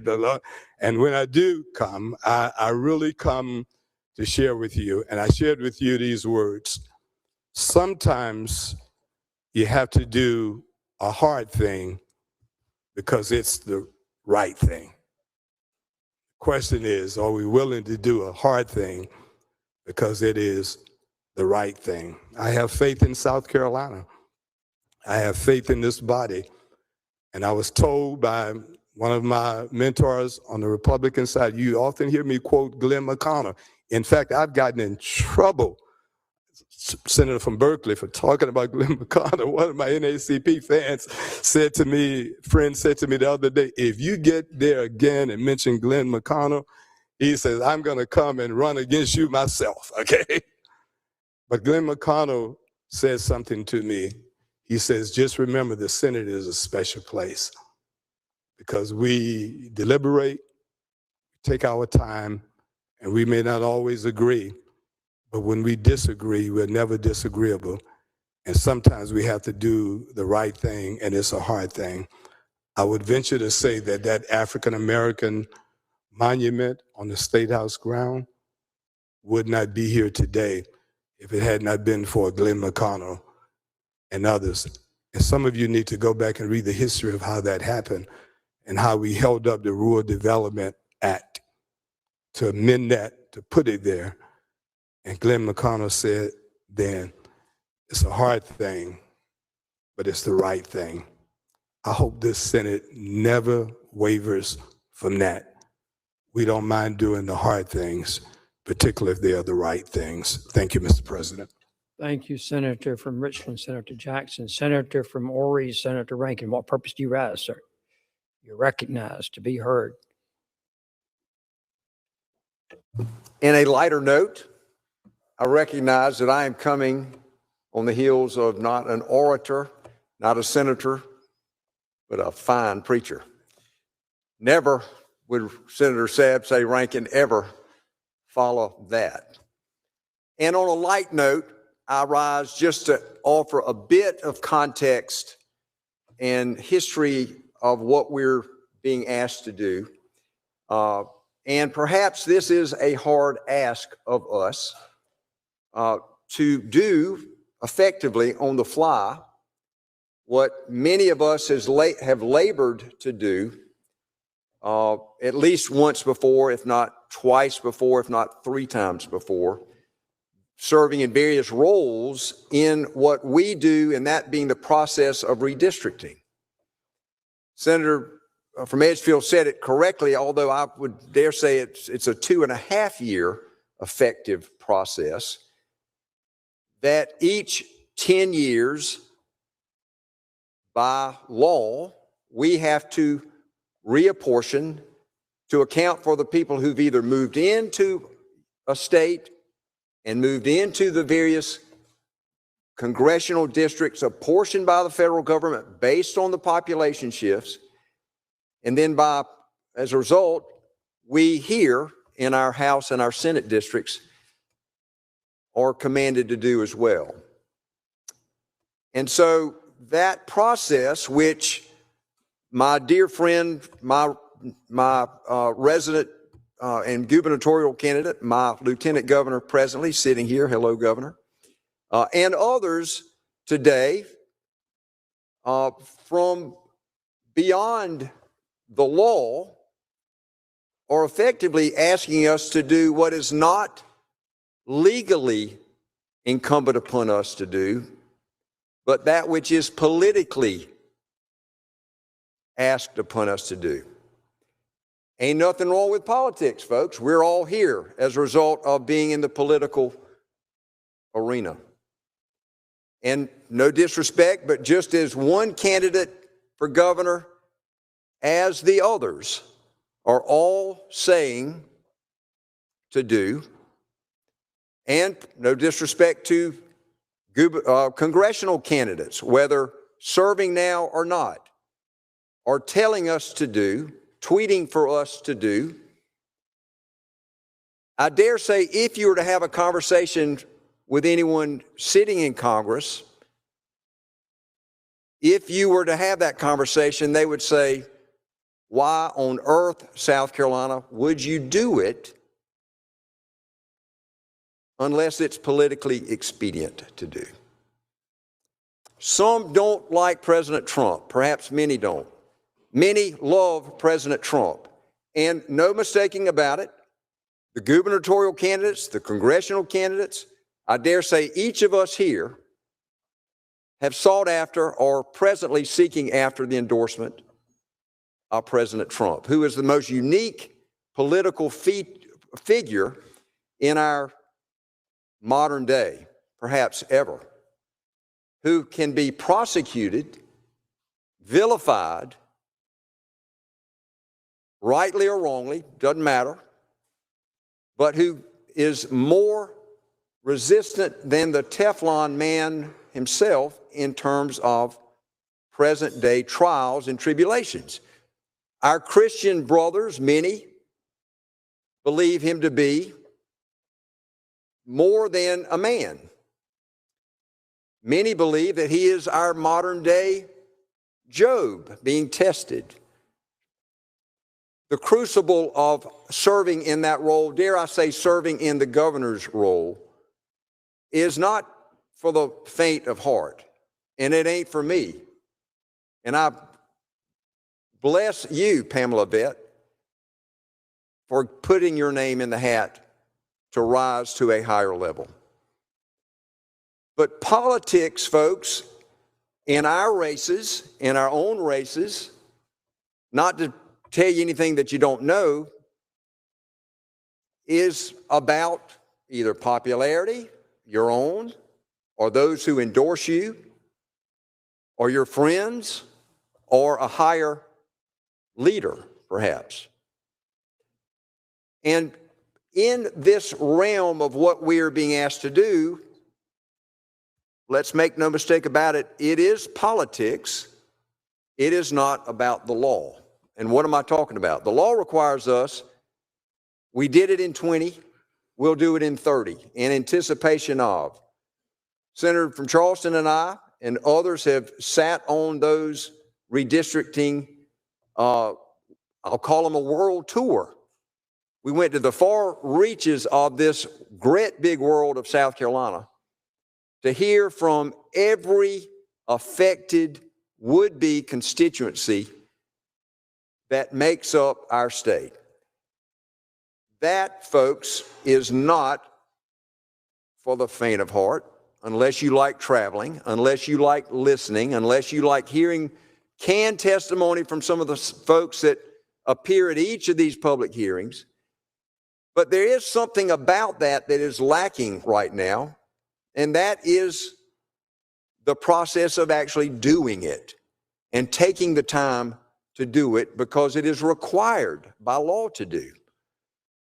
And so I'm not going to ask our judiciary staff, Paula Benson, who's been through a number of these, to hear the testimony, but it is a laborious thing with oodles and oodles and oodles of pages of testimony transcribed, all to either sincerely listen to people or to check the box.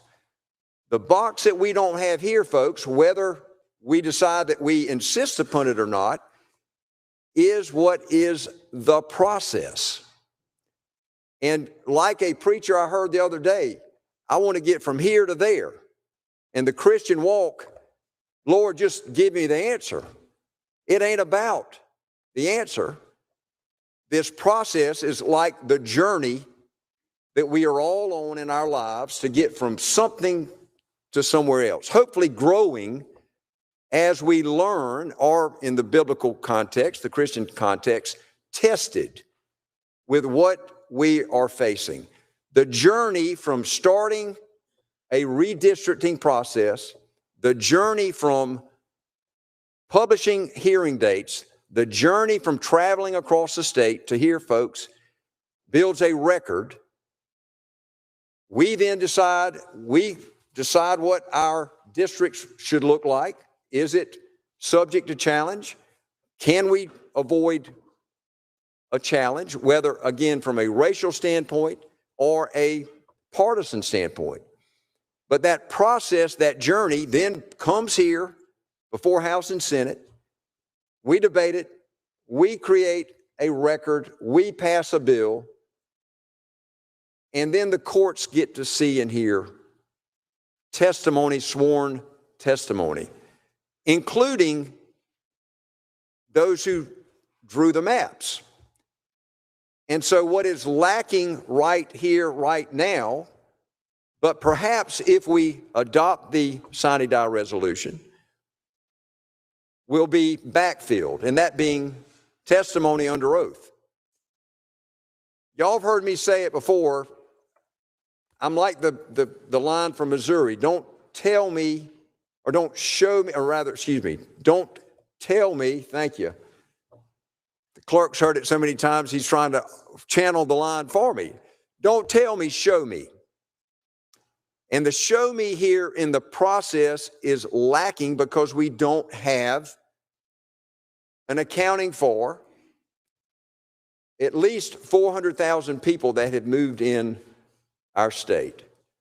I'd suggest Governor Vett, they live in Horry County. Most of all have come to Horry County. Now you're laughing. You want to be part of Horry, I know you do. Come on. But there are 400,000 people based on 80,000 annually, the growth rate in South Carolina, not my numbers, but the experts, 80,000 average folks per year coming to South Carolina. So on the map that we have submitted from DC, we know that 400,000 of those folks are unaccounted for. And that's not me trying to partisan this. This is me asking hard questions of the folks we charge, our cartographers, the lawyers who have to help us defend these cases once we know they will be challenged. We have folks that aren't accounted for because why? We haven't tested these. On the current map that we just got to see last week, we know by the quick analysis of not Republican or Democratic experts, but by our cartographers, those who are charged to draw our maps. Unlike the current plan that we're all running on, that yes, was blessed by both the U.S. Supreme Court and the South Carolina Supreme Court, there are 13 split precincts of all of ours based on what are called the VTDs. Effectively, that community of interest consideration, which I won't read you, but in every transcript you go back, you look to see, and I think it's Paula's voice who's been putting in the record the considerations of communities of interest, constituent consistency. And this one that I'm speaking to presently, minimizing divisions of county borders, minimizing divisions of cities and towns, and minimizing divisions of voting precinct boundaries based on the Census Bureau's voting tabulation districts. They call them VTDs.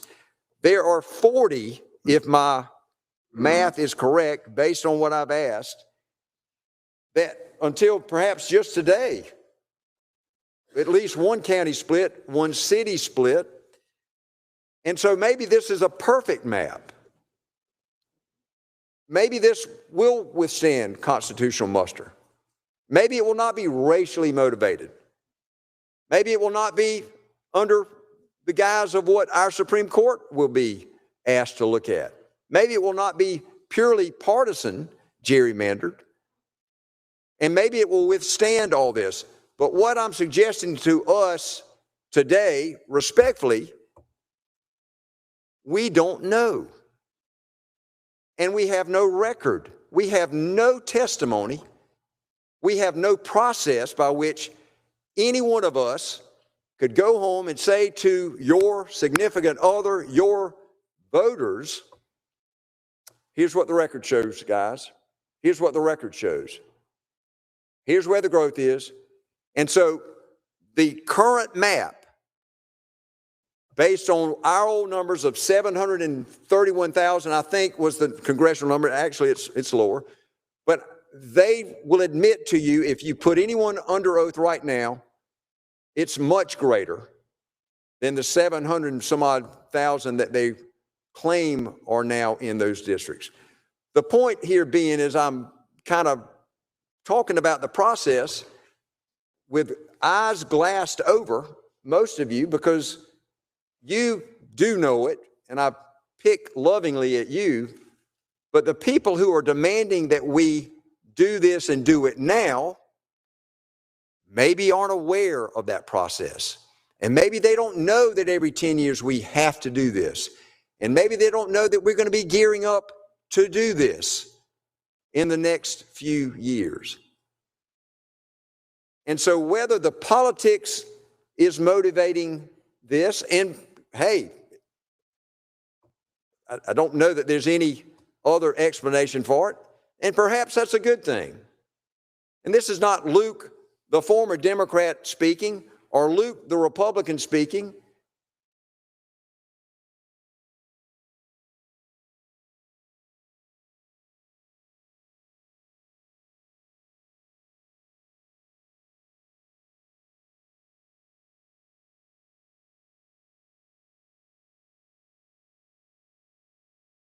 Put the experts to the test. That I've spoken to our lawyers, who will frankly tell you there is no time for the Senate Judiciary Committee to fill in the blank of the process. There is no time for us to do what we're being asked to do. And maybe that's fine. Senator Jackson, the more things change, the more I'm messing these up. You get it. Y'all, thank you, Amen Choir. And do unto others too. I got that one down. But things are different, perhaps, and this time is different. And maybe this is the time for this day, for this cause. This warrants us doing this. But for folks at home, be aware, what you think you're getting may not be what you get. And I'm not talking about the political. I'm talking about the district that you think you're getting that now allows you to vote for the next congressman or reelecting the other new congressman, Senator Clymer. This is different in that you don't have a record. And finally, to one point, and again, forgive me, slight bit, no disrespect, but we have, not present company included, but we have other candidates for governor right now, other candidates, sitting members of Congress right now, who have weighed in on this topic. Amicus brief filed in the Alabama case, Alabama amicus, I should say, with 15 other states, including one candidate, joined by 1, 2, 3, 4 incumbent congressmen, I should say 5, and one other who happens to be also running for governor, who have taken issue with South Carolina's district court's decision and effectively preached this message, and it's in the record, about what we did that was tested here Incumbents, particularly ones who are long-serving, generally have seniority in the House, U.S. House of Representatives, serve in leadership positions, or hold senior positions on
And so we will do this, but if we have to do that, we will.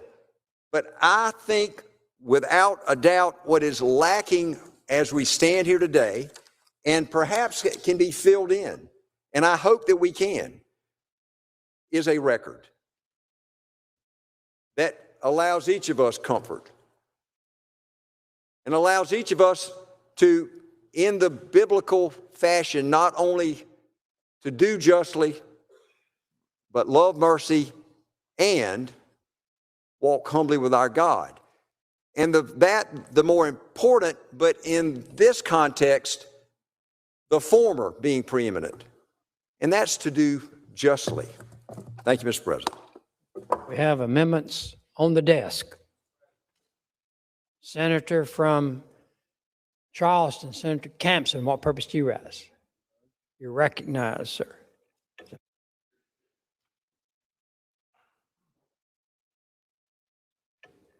Senator from Charleston, Senator Campson is recognized. Thank you, Mr. President.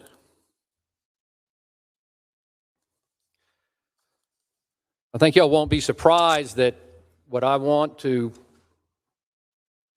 lead off with is James Madison in Federalist Paper 51, in which he explains why the framers created the federal government and structured it the way it did. And they got it right. Because what the framers did and their vision was to diffuse political power and not concentrate it.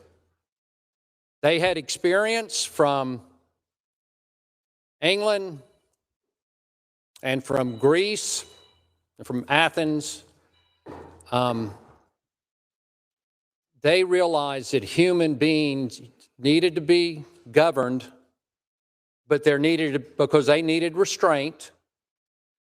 We are made in God's image and capable of great good, but also capable of great evil. And so what do you do with a creature like that? You got to create laws and institutions that promote the good and restrain the evil. And that's exactly what the framers did in the Constitution, because the number one principle that they adhered to was to diffuse political power, not concentrate it. They knew that concentrated political power would ultimately be abused. They had learned that through the lessons of history, and they got it right. They got it better than any other nation on earth in the manner in which they structured our Constitution, premised upon the reality of human nature. And I think Federalist 51 is the Federalist paper that most clearly articulates this.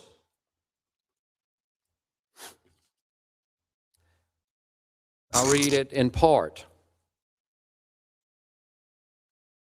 They said ambition must be made to counteract ambition.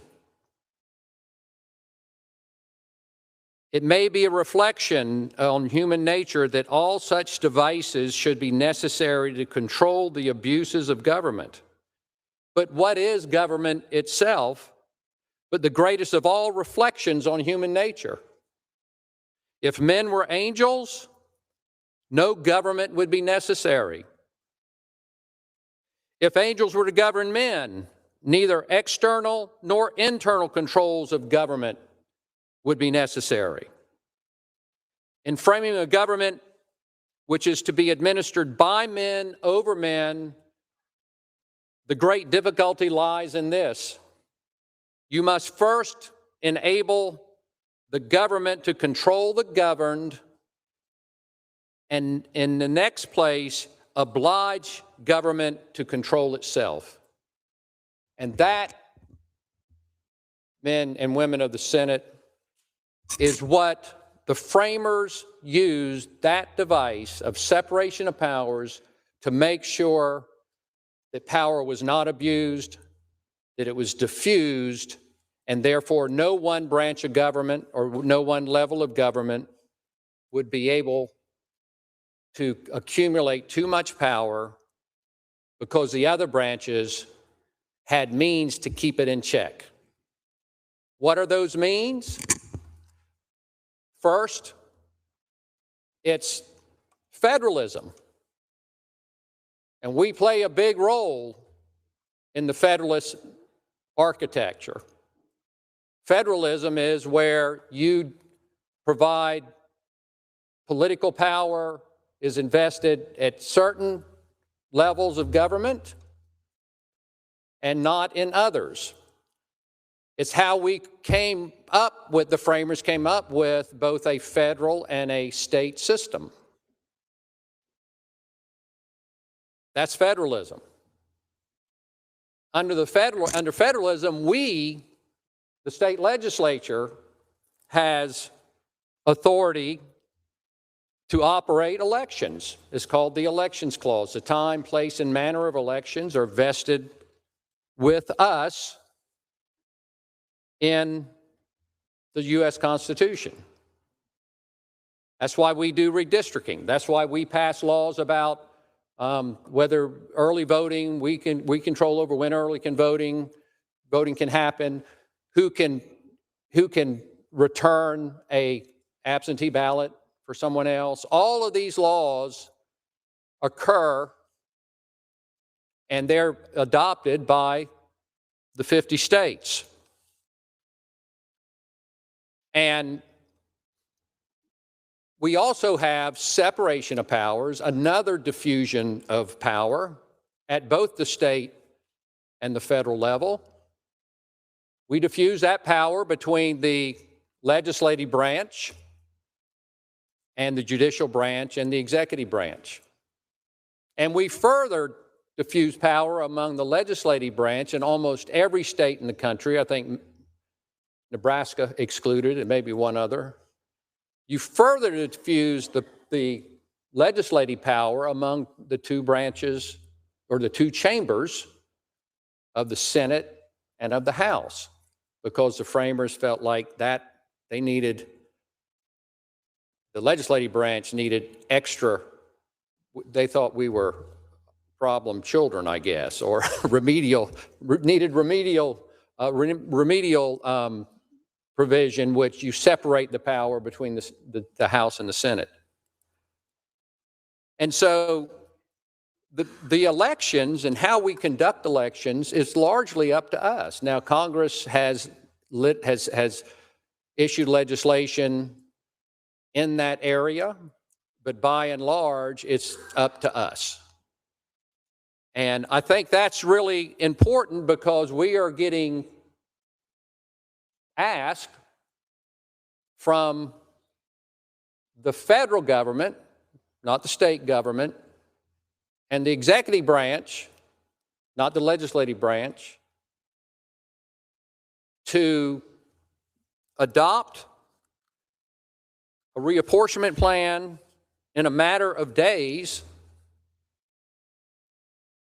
And I was very involved in the reapportionment plan that we adopted and have been working under for the last several years, since 2022, I think it is. I was very involved in that. I was a witness at the trial. That went all the way to the United States Supreme Court, and we won. And that whole process took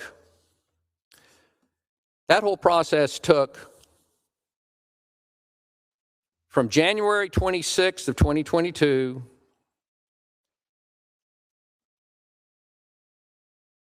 to May in 2024. It took that amount of time to both craft that bill, get it passed into law, and defend it in federal court. And we're at being asked to do this in a matter of days. That's really not possible, to do something like this accurately in a matter of days. And we had untold, the senator from Ori had already indicated untold numbers of meetings around the state, getting input. This is how you put together a congressional plan. Getting input from citizens around the state, communities of interest, of how they think that the maps should be drawn.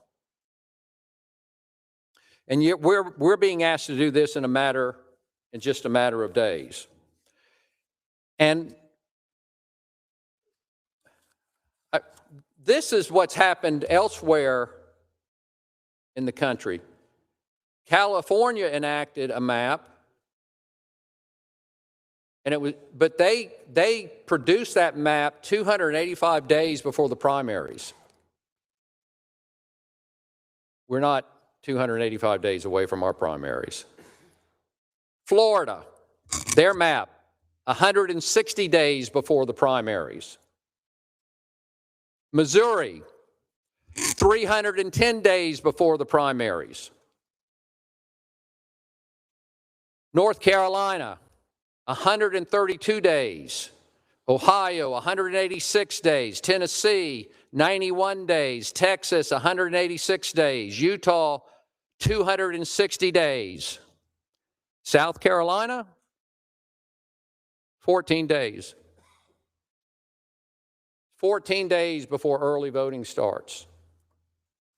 In-person early voting. 14 days. It's almost impossible for us to even pull this off.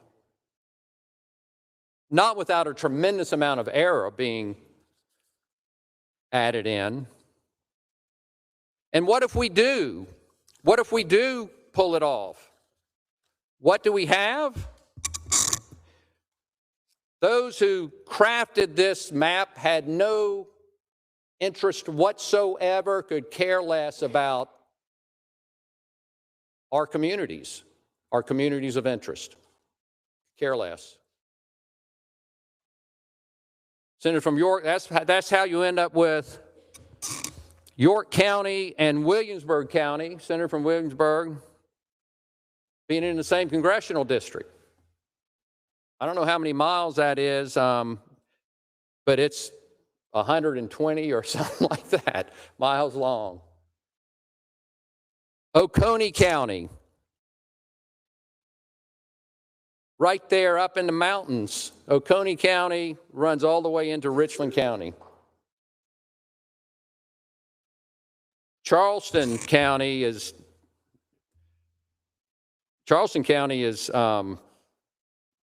my home county is really, I'm really concerned about its map. It runs from on the coast from the border with North Carolina, and then just pretty much very low population areas along the coast and up into downtown Charleston and the Neck area. And no offense, Senator from Horry, but I think you would acknowledge we have a lot of different communities of interest. I mean, this accents is one of them. Yeah, no one has a Charleston accent unless they live there, born there. But very, very different. And you can criticize this map in many other ways, but it is a map that has not had any input from the citizens of South Carolina. It has not had any input from the House of Representatives, no input from the South Carolina Senate. It's just handed down from above. And we spent copious amounts of time traveling the state, getting input from citizens about the maps. And we made significant changes from the original map in the process of receiving that information. We took it to heart. And so, if this map is adopted, there will be no end to the questions and complaints that we all will hear, because it was drawn by people who have no concept of the communities of interest around this state and what county feels connected with another county. What concerns are the same concerns, county to county. And of course, these precincts, there's a lot of split precincts. You can't really even know what the potential outcome of an election run on the basis of this map, it'd be hard to discern what it is. But I do know this: even if we do adopt this and we pass it, I think our state Supreme Court would strike it down. And you look at, and I'm looking at the concurring opinion of Judge Kittredge, League of Women Voters of South Carolina, versus our congressional map. We won in the U.S. Supreme Court. We won in the state Supreme Court. This is the South Carolina State Supreme Court opinion. It was handed down not too long ago in June 24th, 2025. This is in Judge Kittredge and Judge Hill in their concurring opinion.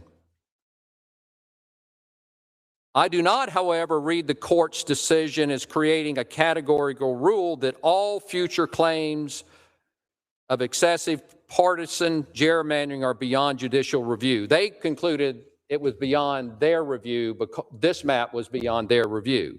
But this is Justice Kittredge, the Chief Justice, saying, I do not, however, read the court's decision as creating a categorical rule that all future claims of excessive partisan gerrymandering are beyond judicial review. I construe today's decision as cautious judicial deference, not indifference, meaning they're watching us.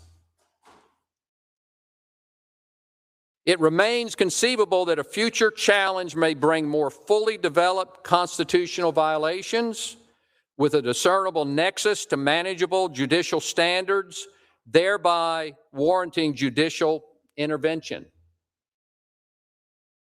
This is the Chief Justice saying, you go too far, you're going to get some intervention from us at the state Supreme Court level. And in his footnote, in the footnote to this section, Judge Kittredge and Hill say, to its credit, the South Carolina legislature has drawn our congressional district lines, the current ones we have, the ones that those from outside of this state are trying to get us to adopt. To its credit, South Carolina's legislature has drawn our congressional district lines to virtually ensure the current minority political party has representation in Congress, unlike some other states. And so this map will undo the premise of that footnote. And I think it's very likely that we will end up in federal court. We will also end up in state court as well, because Judge Kittredge and Hill have given us that forewarning, if you will. Thank you. Thank you, Senator from Charleston, Senator Campson. We have amendments on the desk. I'd ask the reading clerk to publish the first amendment. Amendment number 2 by Senator Johnson amends a concurrent resolution by striking subsection B, item 8, and inserts. Senator from York, Senator Johnson, what purpose do you rise, sir? To explain the amendment? You're recognized on your amendment, sir.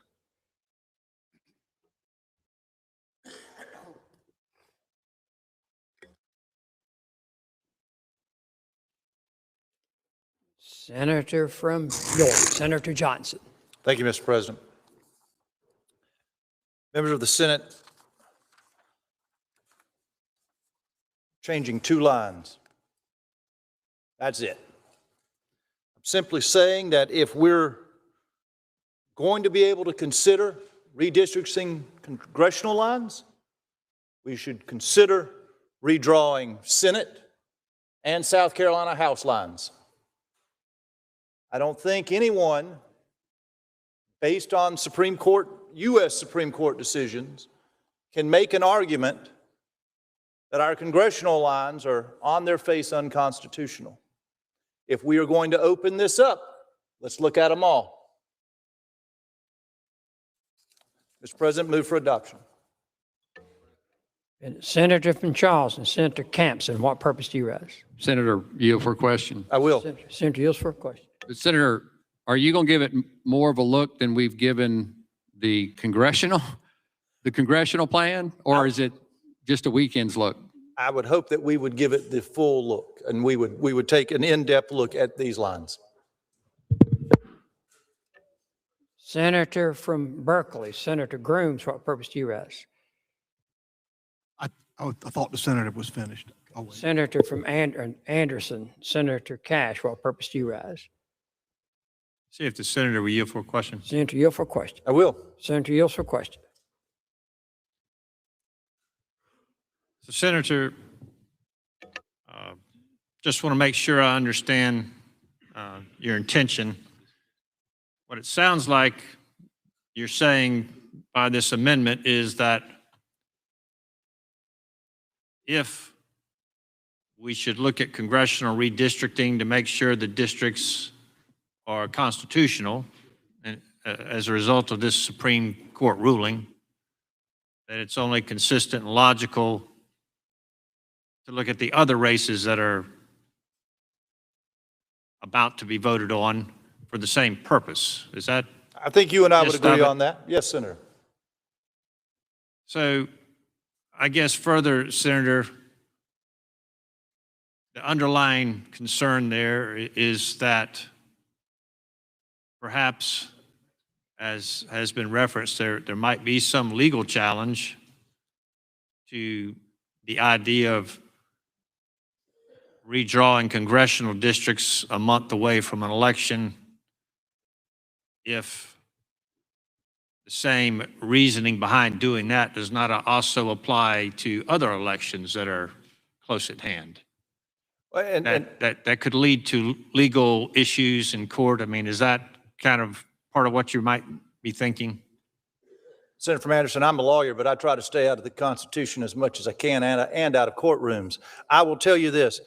This doesn't say shall. This doesn't make us take it up. Doesn't require that we take it up. Doesn't require that the House take it up.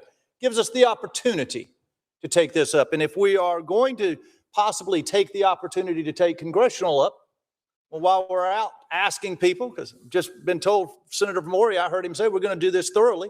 Well, then let's do it thoroughly. Let's look at Senate districts. Let's look at the state House districts, and let's make sure that we're doing this the correct way. Now, again, it's not required. There's no shall, there's no have to. It's just, this is another option on the plate in the resolution. Well, Senator, isn't it true that it's not a shall line of thought applies to the whole issue at hand, that the sine die resolution allows us to come back after Thursday and vote on a redistricting plan, but it doesn't specify what the outcome of that vote would be. Am I understanding it correctly? Correct. I think you are. I think certainly what the sine die resolution does allows us to come back at the discretion of the president or the speaker, as opposed to being pulled back if we didn't have one. So you're simply enlarging the subject matter that could be taken up, but it does not require that we would postpone all elections and proceed for redistricting all of the state districts, but that just becomes a part of what's encompassed in the resolution, that it should be considered, and we may end up doing all of it or none of it at the end of the day. Is that kind of what you're thinking? I do, and I will say that it would be, to me, whatever we do, however this vote goes, whatever we decide, however we're going to do this, we should certainly try to keep all of these elections together. We should keep our House, our statewide offices, and our congressional elections together. And we should do them as quickly as we can, but they should certainly be together. Of course, can't have that option if you're not willing to look at some things. So I'm just trying to give us some options of what we could possibly do. Thank you, Senator. Senator from Sumter, what purpose do you raise? Thank you, Mr. President. See if the senator yield for a couple questions. I will. Senator yield for question. Senator yields for question. Thank you, Senator. Did you know that I share your opinion on this? Well, I appreciate that, Senator. It's good to Yes, hear. sir. So what I've seen over the weekend, and tell me if you would agree with me, what I've seen over the weekend is a large push from a lot of folks to take up something, take up redistricting, take up a sine die amendment, really with not a lot of evidence or motivation behind it being the process. And so as the senator from Ori spoke so greatly about process, I agree with that. And so what I believe this amendment, and correct me if I'm wrong, please clarify where I misspeak. This amendment is basically a double dog dare, a triple dog dare amendment. If folks are clamoring inauthentically because of political pressures, then this should hold their feet to the fire, shouldn't it, Senator? And Senator, I'm not sure I'm double dog daring anybody to do anything. I'm simply saying, look, if we're going to open it up, let's look at it.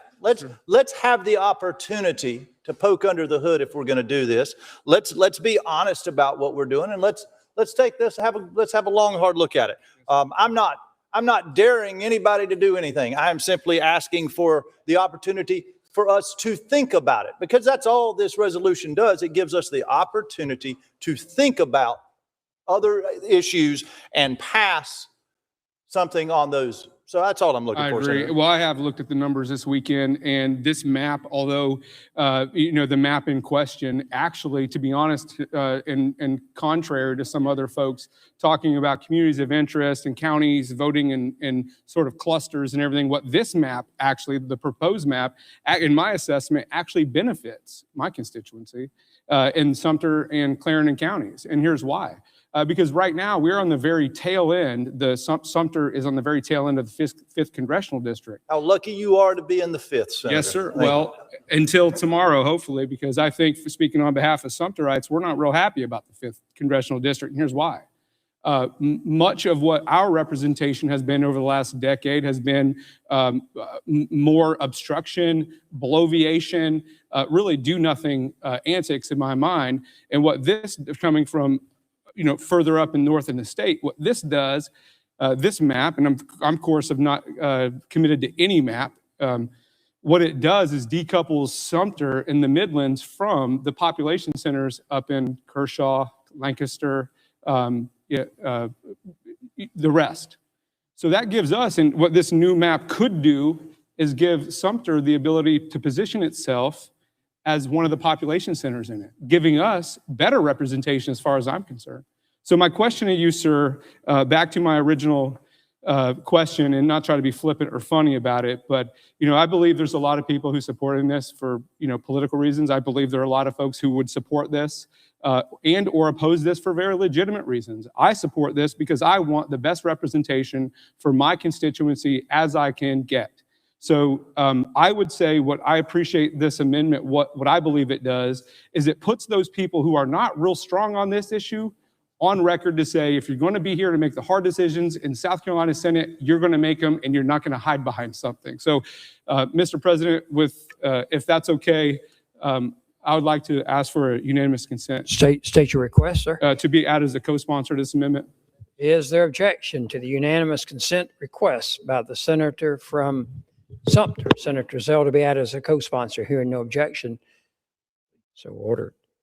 Senator from Georgetown, Senator Goldfinch, what purpose do you rise, sir? See if Senator yield for a question. Senator yield for question. Senator yields for question. Senator, you're only touching House and Senate seats, is that right? I was just taking a look at your amendment. That is, those are the ones with districts. Yes, sir. Yeah.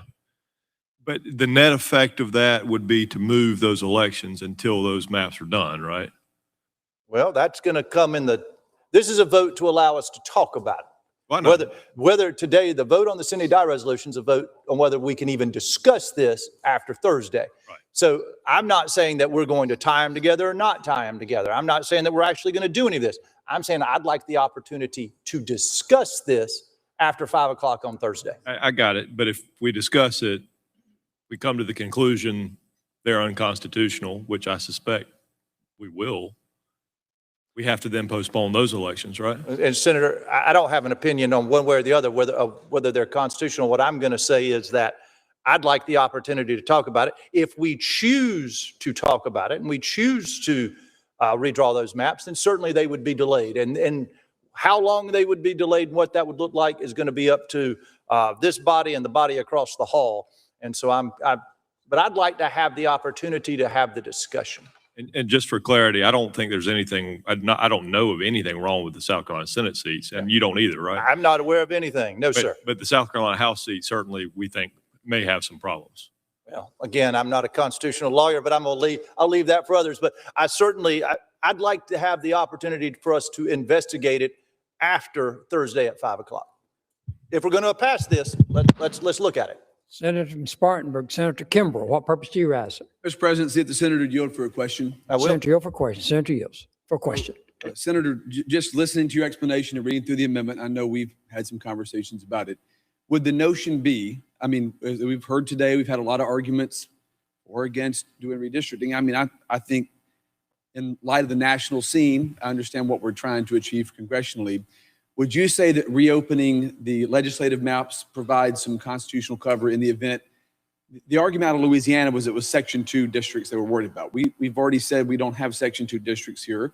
I understand the political argument, and I'm supportive of trying to, well, frankly, get as many Republican seats as we could.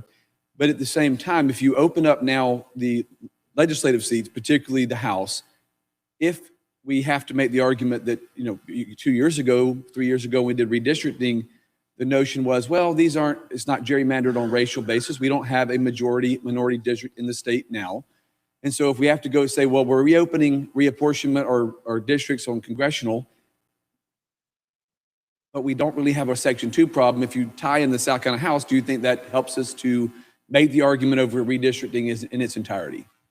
I think that the poor lawyers we're going to send to defend this in court might struggle with their prior arguments being used against them when they go to court in a few months.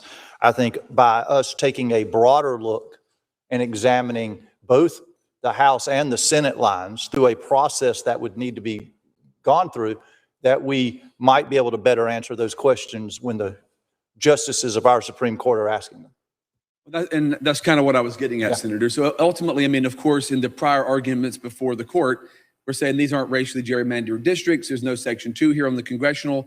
But if we tie in what you're trying to do and open up the House and the Senate, you probably have a better chance of making that overall overarching argument if we redo the 7 congressional districts, right? I would agree with you, Senator. Then you're not stretching credulity or trying to, if you have 124 House members and all 124 seats are up, you're having to look at those lines. There may be some problems there. So we're not having to go reverse logic prior to still be able to redistrict Congress. I'm with you, Senator. I appreciate it, Senator. Thank you. Senator from Chester, what purpose do you rise, sir? See if Senator will yield for a few questions. Senator yields for questions. Senator yields for questions. Senator, you're from northern York County, correct? As I like to call it, the better part of York. Yes, sir. Gotcha. Well, some people might differ in that opinion, being from the southern portion. You are definitely from below the river, Senator. I agree with you. And so, yep. And so you mentioned the word that I quite frankly was going to ask you about. I-77 in this new proposed map, or at least the one that we've seen, seems to be the dividing line in York County. Is that your understanding? The map that is the only public map currently shows I-77 dividing York County. Yes, sir, Senator. And so practically speaking, I live on the western side of I-77, about 2.5 miles off of exit 73. Were you aware? I do know where you live, Senator, yes. Did you know that I go to church on the eastern side of I-77 by about 2.5 miles the other direction? Now that I didn't know, Senator. So there's definitely the river is a real divide. I will say that, both east and west and north and south when it comes to groups of people. Would you agree with that? I would. York County is a unique place, but the river certainly is a dividing line. In fact, a lot of people believe that north of the river, whether it's TK or Fort Mill or even Indian land. Be careful, Senator. That's going to be my district we're talking about. That's right. But what a lot of people kind of, correlate that as South Charlotte almost. Those of us who live there don't call it South Charlotte, but it is certainly an urban area with all of the comforts and traffic that an urban area have. So, but Catawba and Leslie and that region is nothing like Indian Land or Tegakay or Fort Mill. Would you agree It is with a that? different area. The western part of York County, certainly the southern part of York County is certainly rural agriculture, smaller towns. You can it takes you 45 minutes to get to the grocery store because it's 45 minutes away. It takes me 45 minutes to get to the grocery store because it's a mile and a half away. So I'm with you, Senator. All right. So, but you do, in the grand scheme of things, you think if we're going to go through this process in regards to our congressional districts and pointing out the things that you and I just talked about, that you believe it's necessary that we definitely look at the things that might be more problematic, like the state Senate and state House seats? Senator, I just think we ought to have an opportunity to take a look at it. I'm not against redrawing congressional lines. I may have issues with the map as it's currently drawn, but I don't have a problem with taking a look at congressional lines. I also don't have a problem with looking at our lines, state House lines, state Senate lines, and making sure that we're in compliance. If we're very focused on making sure that Congress is constitutional, which it is, then let's make sure we are as well. But this redrawing has nothing to do with constitutionality in regards to the congressional districts, correct? That is what I hear, Senator. That's what I hear. Thank you for your time. Senator from Lancaster, what purpose do you rise, sir? See if the senator will yield for questions. Senator, yield for questions. I will. Senator, yield for questions. Senator, just a quick question. If we were to look at our lines and the House lines on statewide level, how much time are we talking about even getting to the point of forming a committee? How many times would they meet? How do you anticipate that even going forward? How long would it take? Senator, I'll be very honest. I'm not sure how long it would take.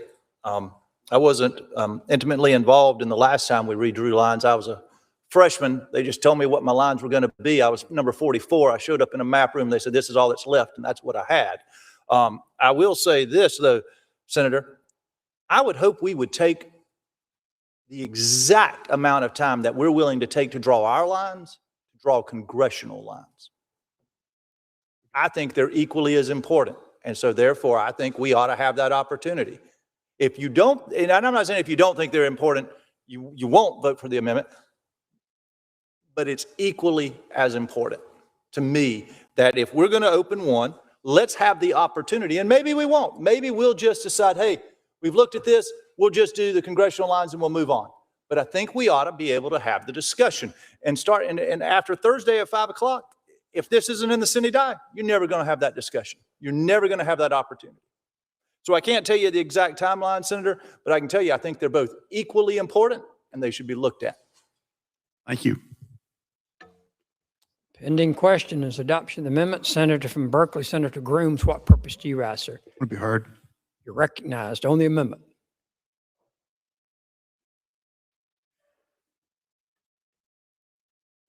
Senator from Berkeley, Senator Grooms. Have y'all seen this map? My gosh, it's crazy. It absolutely connects downtown Charleston with the state capitol. Is that crazy? It connects the Atlantic Ocean in Jasper County with the city of Sumter. It connects the Sun City down there, Groveland in Jasper County. It connects it with Lake City in Florence County. That's a crazy map. Who on earth would propose something like that? You know who did? We did. We voted for that map. That's the current map.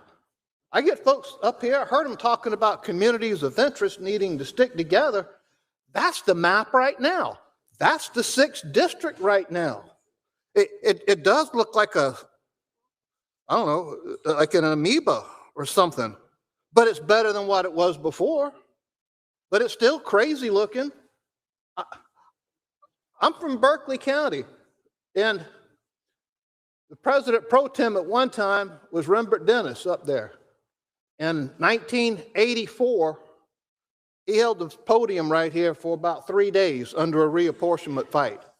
trying to keep the county from being split, because he knew if the county ever got split, we would lose some political clout in Berkeley County. You know what happened? He lost his fight. Berkeley County was split, and then it was split again. Then it was split again. I was in a marginalized part of the county where we hardly got any congressional representation. But when I got elected to the Senate, I made it my mission to try to put the county back together again. And over the last 25 years, I've now been able to put Berkeley County wholly within a congressional district where we can have a greater say-so than what we had before. I've looked at these maps. You can look at them side by side. If you want to talk about compactness, talk about communities of interest, the map that the House has put forward, House Bill 5683, I think it's a pretty good map. I think it's a really good map for those along the coast. And I've heard some folks, and I've got some folks already saying, well, that's crazy to put Myrtle Beach and Charleston together, put Myrtle Beach and Mount Pleasant together. Well, from 1992 to 2012, they were together. And you know who the congressmen were? Senator Arthur Ravenel, at that time, Congressman Arthur Ravenel. Then it was Congressman Mark Sanford. Then it was Congressman Henry Brown. Then it was Congressman Tim Scott. All four of those from the Charleston region, all four of those representing the coastal area of South Carolina, from Mount Pleasant all the way to the Little River in Horry County. It was a good district then. It would be a good district if they were put together again. Members, we have before us a sine die resolution. What happens if we have no sine die resolution? What happens on Thursday at 5 o'clock when someone makes a point of order that the Senate session has come to an end? 5 o'clock, point of order. That's it. Session's done. All business is over with, and we go home. You know what? We hadn't passed a budget yet. Conferees, I don't think they started working yet. This state can't operate without a budget, and we all know that. Which means if no other reason at all, the governor's calling us back into special session. The governor calls us back into special session. He'll name the date. We lose control of the date. But right now, we don't even know what the date would be on this sine die resolution at a time that the president and a time that the speaker believes it's in the best interest for us to return. That's when we come back. So right now, it's an unknown date, whether the governor calls us back or whether President Alexander calls us back. But what happens is we come back and all matters are under consideration, absent of a sine die resolution. But I would rather control things a little bit more. I'd rather have a sine die resolution that controls what we can discuss when we come back. And the House has amended our sine die resolution and sent it over here to us. That's what we're considering. Now we're considering adding an amendment, and we have another amendment coming up after this one. If there's any changes to the sine die resolution that we're now discussing, it has to go back to the House for further discussions. And they may amend further, send it back. I don't know, we're running out of time. So the question is, do we want to include congressional reapportionment and the election calendar?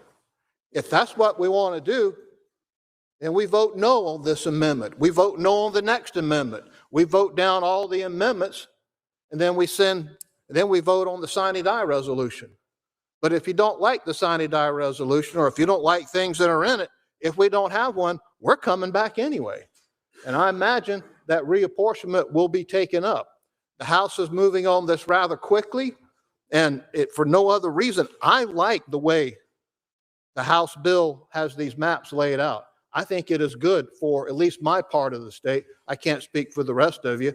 The senator from Sumter a minute ago was talking about how he likes this map. It doesn't split Sumter all up.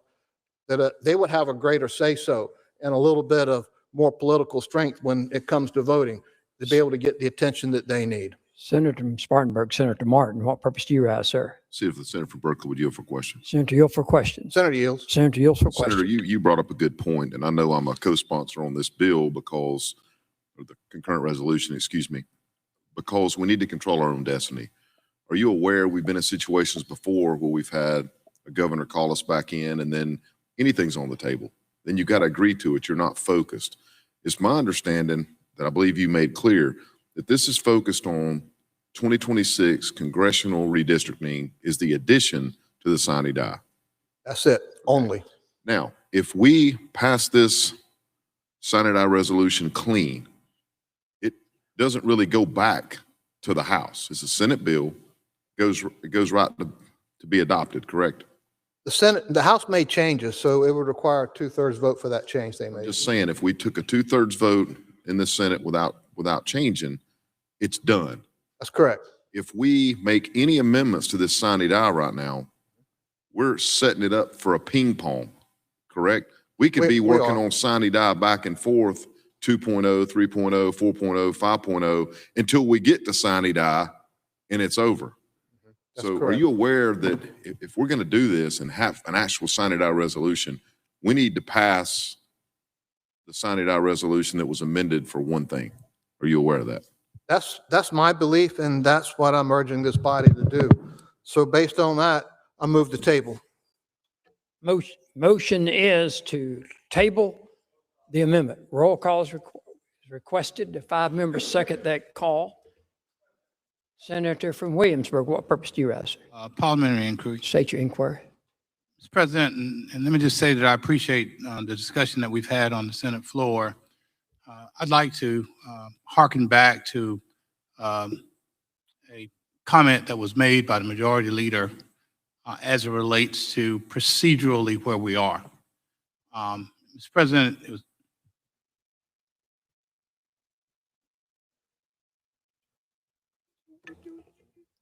So we have an amendment, and we have another amendment that will come after this amendment. Yes, sir, Mr. President. But my parliamentary inquiry would be, it was my understanding based on the comments that were made earlier, that if we were to vote in favor of the last resolution, strike that, the last amendment, that we would not vote on the sine die resolution. My parliamentary inquiry, Mr. President, is we've got 2 amendments before us.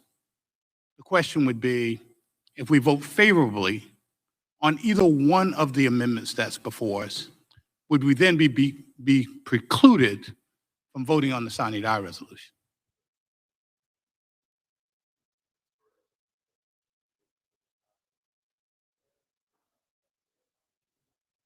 If you adopt an amendment, then there's not another vote. Thank you, Mr. President. Yes. We have the motion to table. More than 5 has seconded that motion. Clerk has rung the bell, is ringing the bell.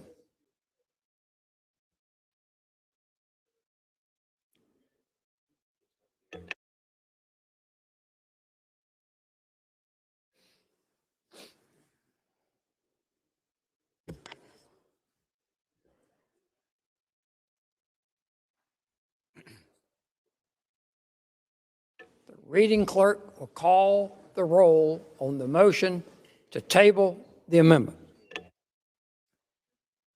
Mr. Adams. Aye. Mr. Alexander. Aye. Mr. Allen. Aye. Mr. Bennett. No. Mr. Blackman. Votes no. Mr. Bright.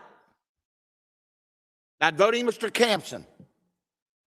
Mr. Campson not voting Mr. Cash. No. Mr. Chaplin. Votes aye. Mr. Clymer. Aye. Mr. Corbin. Aye. Mr. Cromer. No. Mr. Davis. Aye. Mrs. Devine. Aye. Mr. Elliott. No. Mr. Fernandez. Not voting Mr. Gambrell. Aye. Mr. Garrett. Aye. Mr. Goldfinch. Aye. Mr. Graham. Aye. Mr. Grooms. Aye. Mr. Hembry. No. Mr. Hutto? Aye. Mr. Jackson? Aye. Mr. Johnson? No. Mr. Kennedy? Not voting, Mr. Kimbrell? Aye. Mr. Lieber? Not voting, Mr. Martin? Aye. Mr. Massey? No. Mrs. Matthews? Votes aye. Mr. Ott? Not voting, Mr. Peeler? Aye. Mr. Rankin? No. Mr. Rickenbaugh? Aye. Mr. Rice? Aye. Mr. Sabb? Aye. Mr. Stubbs? No. Mr. Sutton? Aye. Mr. Tedder? Votes aye. Mr. Turner? Mr. Turner votes aye. Mr. Verdon? Aye. Mr. Walker? Aye. Mr. Williams? Aye. Mr. Young? Aye. Mr. Zell? No. Have all senators voted? Senator Davis votes no. Senator Campson votes no. Senator Ott votes aye. Aye, correct? Senator Kennedy votes no. Senator Lieber votes no. Senator Bright votes aye. Senator Fernandez votes aye. Further members wishing to cast your vote? Final call. Polls are closed and the clerk will tabulate.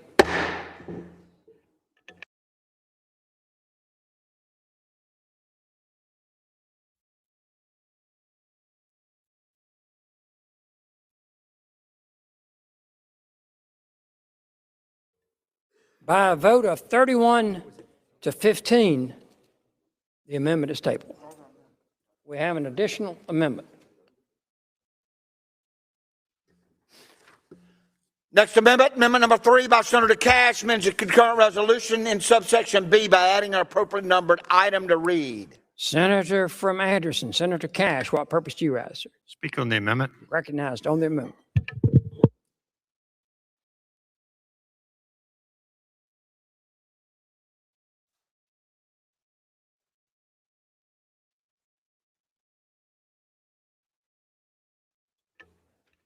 Senator from Anderson, Senator Cash.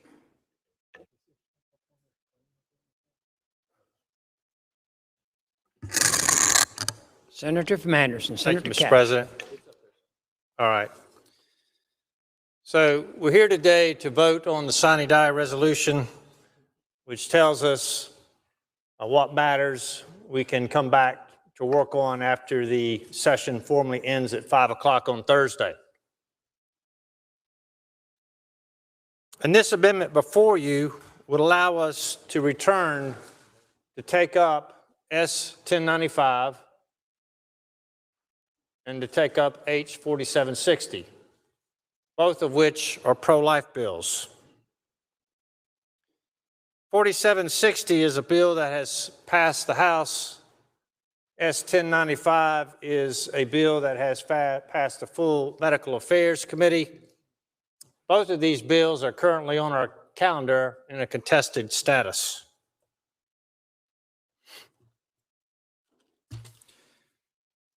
So you might be wondering why I am offering this amendment, why it's relevant. And that's a fair question. I would say on the one hand, it's obviously not relevant if we're just talking about redistricting.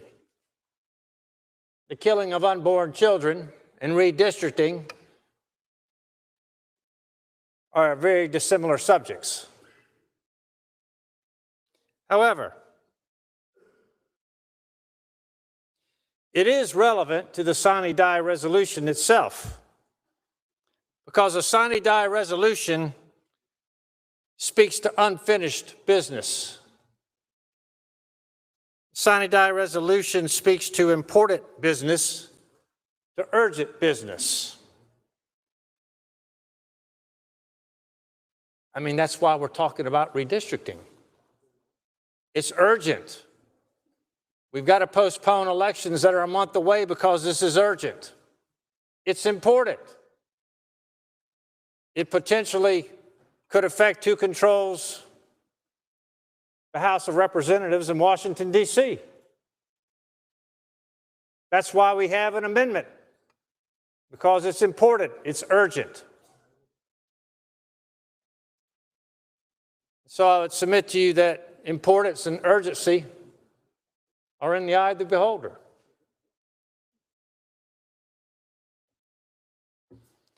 In 2024, our state recorded 3,025 abortions. Those were the reported abortions. They don't include babies that were killed by people taking abortion pills that were ordered from out of state or from overseas. 3,025 that we know of in 2024. Soon we'll know how many there were in 2025. If you add in the unreported abortions, perhaps we're talking about 5,000 real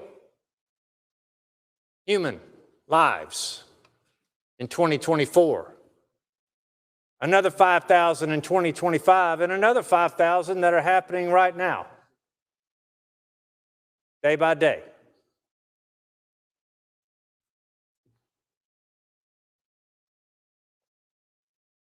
If you believe that it is in fact a human being, an unborn child that's developing in the womb,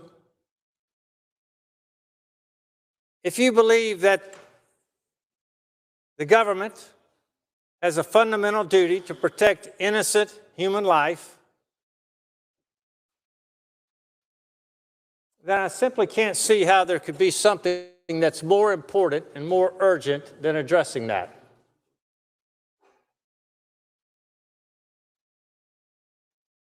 We are days away from the end of a 2-year legislative cycle.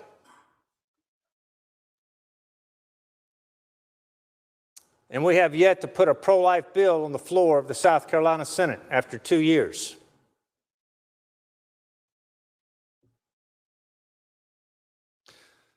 So let me mention another reason why I think that this amendment is relevant to the sine die, and that's this. It wasn't that long ago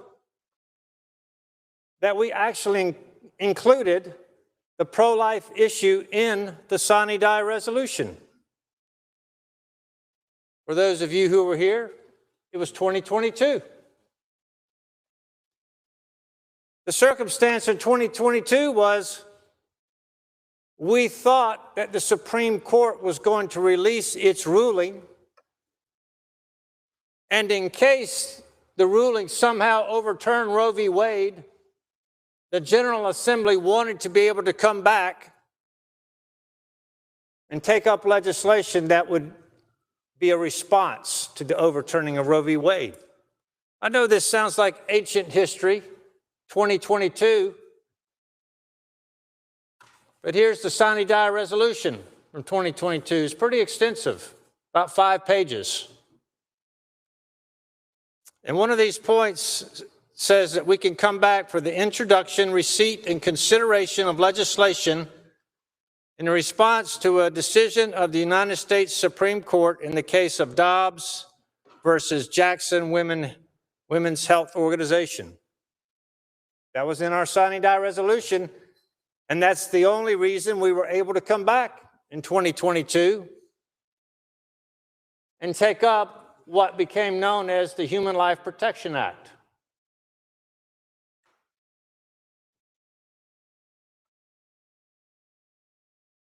And so we came back in 2022. We had a bill, the Human Life Protection Act. And if you were here, you know we returned in the Senate in September, in October, and in November, and we failed on all 3 accounts to pass that bill, with 6 Republicans joining with the Democrats to frustrate the passage of the Human Life Protection Act. So why do I mention that? Because we have unfinished business. We were 2 votes short of cloturing filibuster in 2022 that would have allowed the passage of the Human Life Protection Act. We were 2 votes short. So let's roll forward just a minute into 2023. The membership of the chambers did not differ any in 2023. And so in 2023, we failed again to pass the Human Life Protection Act, but we did succeed in passing the second version of the heartbeat bill, which is the current law governing abortion in South Carolina.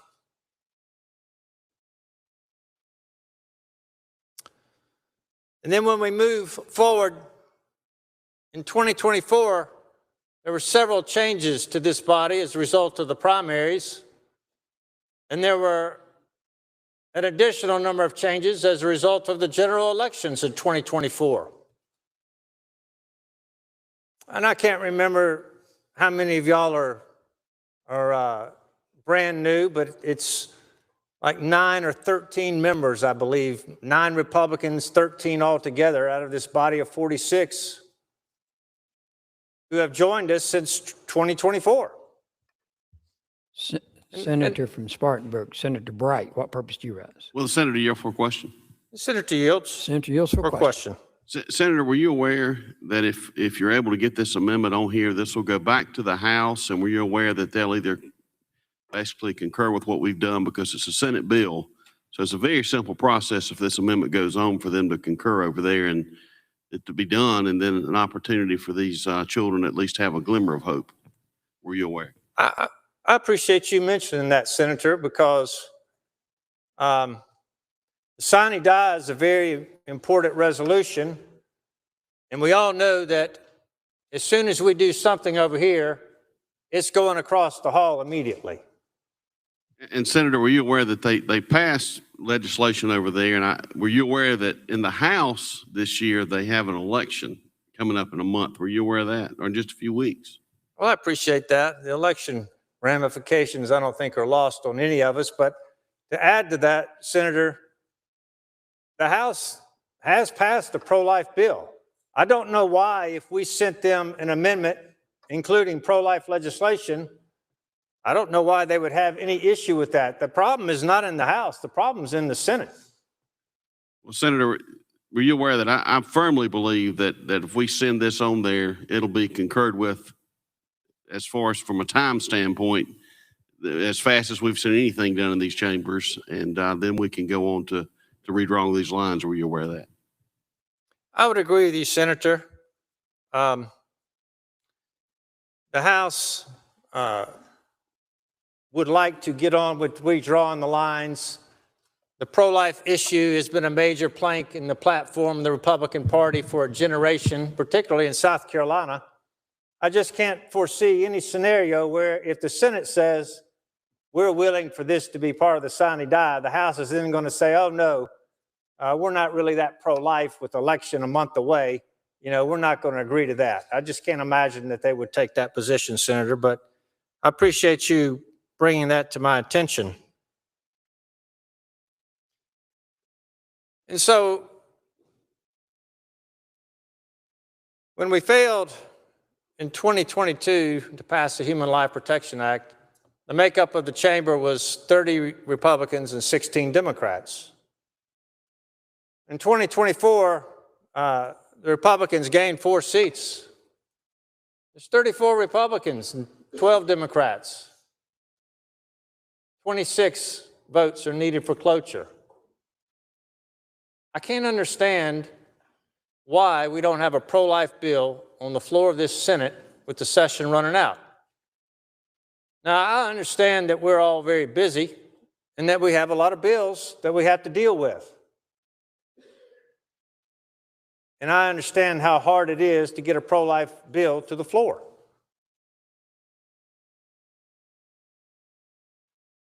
Adding this to the sine die wouldn't require us to come back, but it would allow us to come back. We say, well, we've got so many other things to do. And yeah, we've been doing those other things for 2 years, and we got 3 days left. which gets me back to the first point.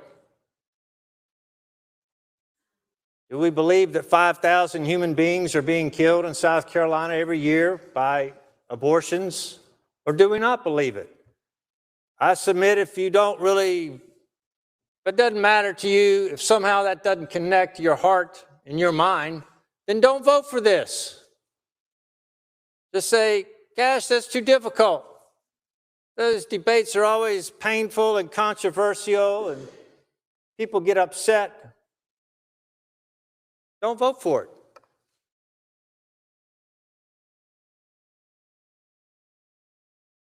But if you say you're pro-life, abortion is really important, the Republican Party is the party of life, how can you not vote to include this in the sine die resolution?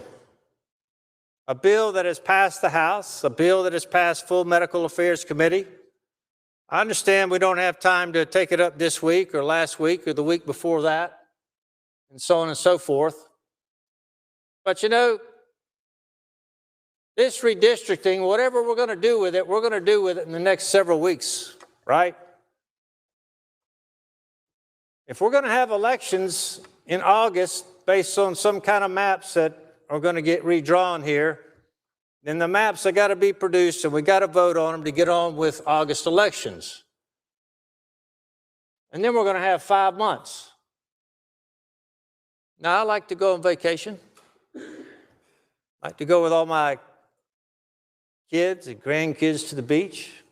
I like to go to the mountains. Occasionally, I travel abroad. But 5 months is a long time. If you believe this is really important,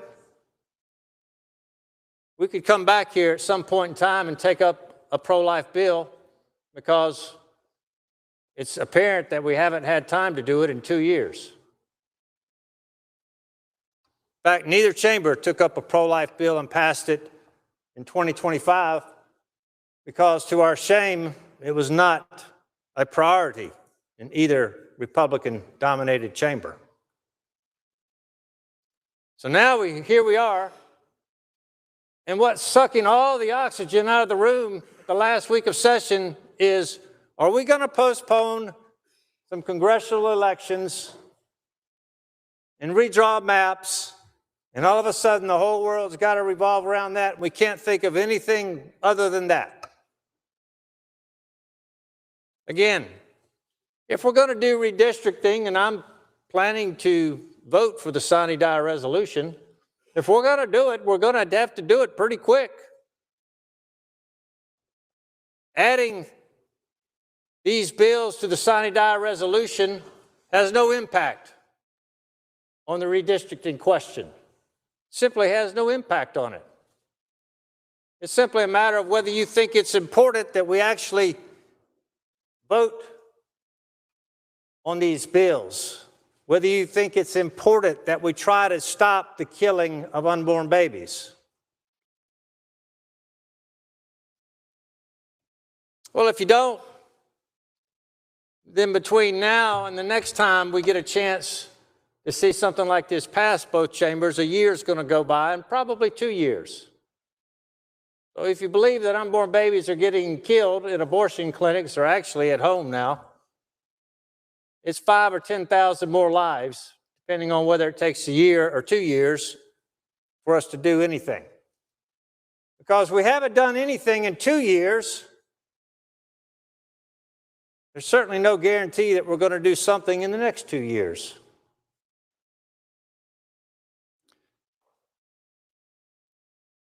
You know, these bills that we've got on the calendar, some people don't like them. I have critiqued the House bill for the main reason is it doesn't move the line of protection from heartbeat at all. It doesn't even attempt to move the line of protection for the unborn child from heartbeat.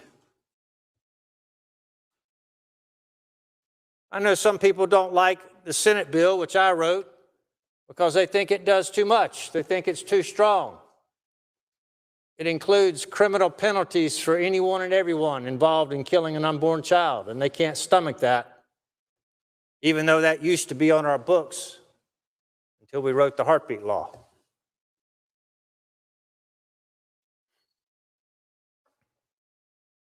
But those bills, if they're taken up, they can be amended, they can be changed. I've told those who've asked me, if we put the House bill on the floor, I'm certainly going to put up amendments to change it because it's such a weak bill and it does so very little. And I'm simply not in favor of hollow victories that aren't really going to stop the killing of unborn babies. But I'm willing to have the House bill on the floor. I'm willing to put up the amendments and make my arguments and take the votes.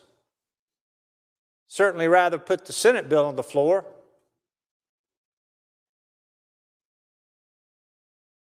But we got to decide, what's this Republican Party stand for? Maybe we should just take the pro-life plank out. Apparently that's a plank that's just too hard to deal with. It's not that important to us. We've had 2 years and hadn't done a thing about it. I don't know, all the numbers, but I'm going to guess 34 is the high water mark for Republican senators in modern history. 34 has got to be the high water mark in this Senate chamber. More senators from the pro-life party than ever before in history. We've gone through a 2-year cycle without putting a pro-life bill on the floor and taking votes on it. That just doesn't make any sense to me. So I'm trying to give us an opportunity to fix that. I know we've run out of time on the calendar, because pro-life bills tend to consume some time once we start talking and debating. You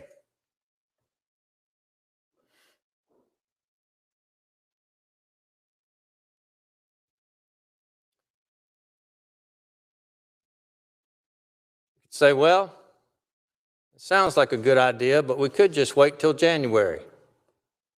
Which is true, we could. But we'd be right back where we are right now, which is, are we going to do anything about this or not? We'd be right back to listing out our priorities for the coming 2-year session.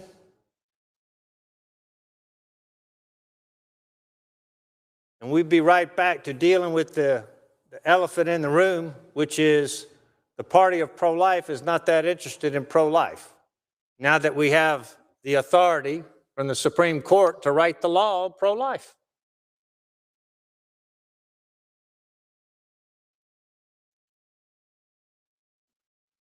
So we're here because of a Supreme Court decision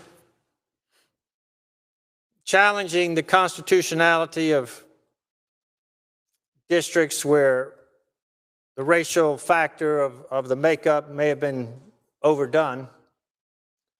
We're here because of a Supreme Court decision that says, y'all have got to review things and get it right.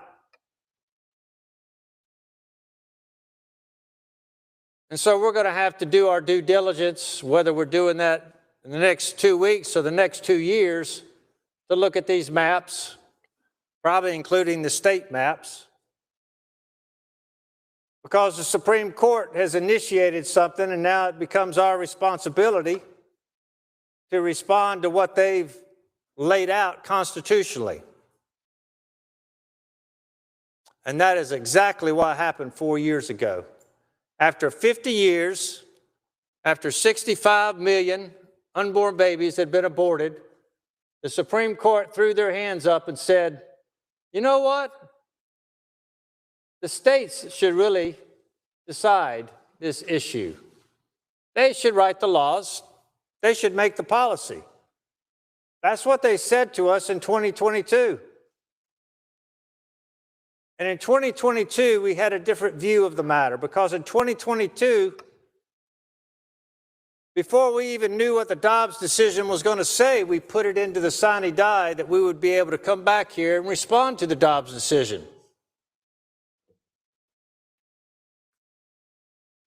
We weren't so afraid of it at that point in time. Senator from Spartanburg, Senator Bright, what purpose do you rise, sir? Will the senator yield for a couple of questions? Senator yields for questions. Senator yields for questions. Senator, were you aware that by you putting up this amendment, that this will give this body an opportunity to at least have one vote on life this year? Well, Senator, despite what anyone might say about this, it's not a poison pill.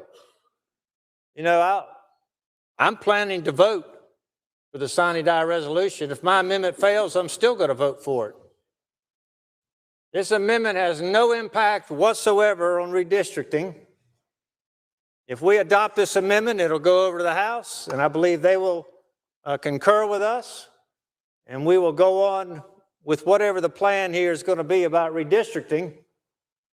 That's what I believe will happen. So it's not intended to be a poison pill. It's intended to give us an opportunity to do something that we haven't done with this 2-year session coming to an end. And Senator, were you aware that this will probably be the easiest pro-life vote that can be cast, because this isn't a vote to pass the bill. This is just a vote to put it on the sine die where there might be an opportunity for the bill to be heard. Were you aware? I would tend to agree with your characterization. This is a vote to give those bills a chance of us being called back for them to be heard, where you might then have to vote. But if you can't vote for even a chance, I mean, how deep do your pro-life convictions run to vote it down to where we know for certain nothing's going to be done this year to help save the babies?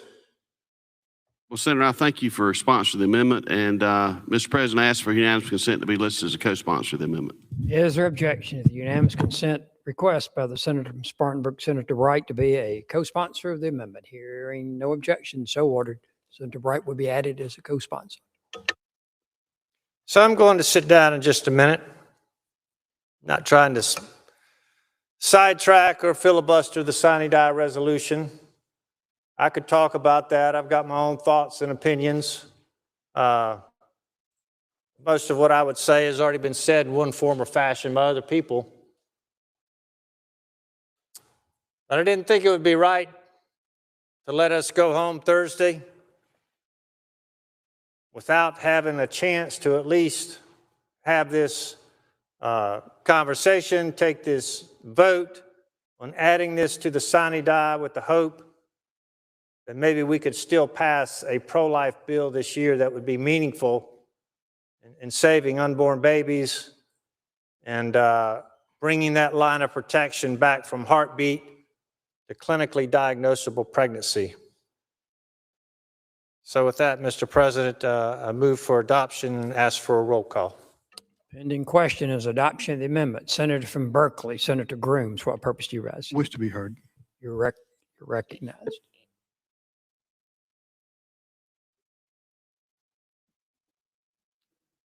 Senator from Berkeley, Senator Grooms. Members, on your desk earlier today, I asked unanimous consent to have some information distributed to the members. And it's actually a letter from South Carolina Citizens for Life. It was sent to the president. I received a copy, and I thought it would be important enough for all the members in this body to see it. This is about House Bill 4760. The senator from Anderson is asking us now to amend the sine die resolution to allow us to take up that bill should we come back to take up reapportionment.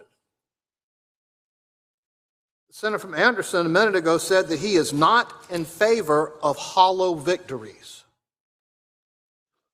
The passage of his amendment would be nothing but a hollow victory, because we're not taking this bill up when we come back for reapportionment. But we can take it up today. It's on our calendar. Turn with me to page 35 on your calendar. House Bill 4760. There it is. It's being contested right now by two members of this body. But there's mechanisms in place where we can bring the bill up today and give it a second reading, and tomorrow and give it a third reading and have it enrolled for ratification. We can take this up today we can pass this before sine die. But we all know we're not taking this up past 5 o'clock this Thursday. So unless you just want a hollow victory, if you just want a hollow victory, then vote for this amendment. But if you actually want to save babies, stay here today. Insist that we take up House Bill 4760 today and give it a second reading and a third reading before 5 o'clock on Thursday.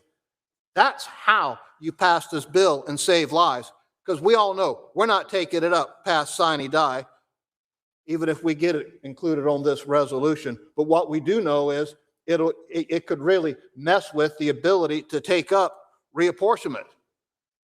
We're amending it with the ping pong, sending it back over there with hopes that they will accept it or even send it back to us with the clock ticking the whole time. So if you want to debate this bill, let's debate it today. It's on the calendar. It's ripe for debate. Mr. President, I move the table. Pending question is the motion to table the amendment. Do 5 members second? More than 5 second. The call to table the amendment. The clerk will ring the bell.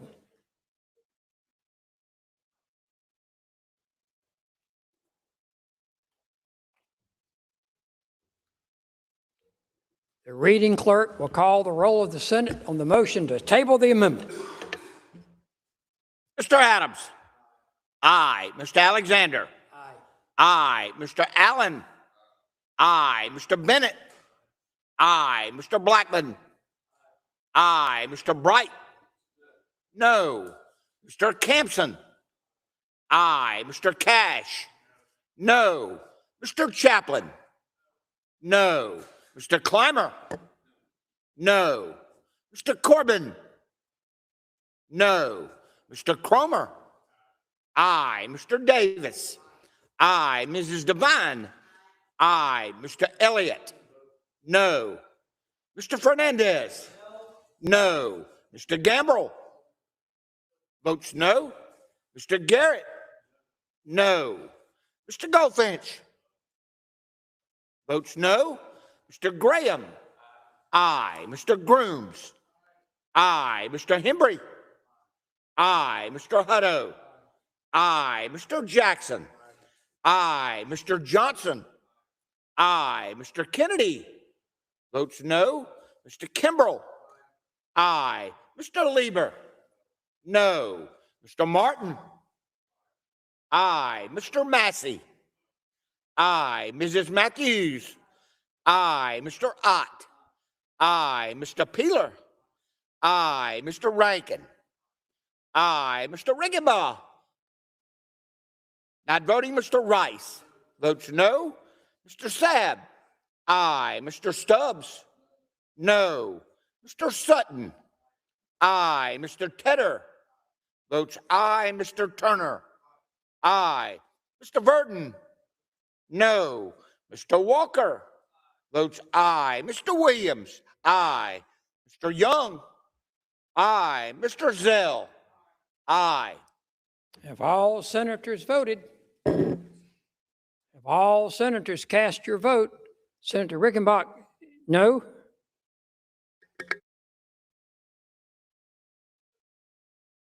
Further members wishing to record your vote?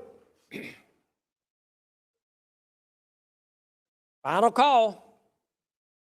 The polls are closed. The clerk will tabulate.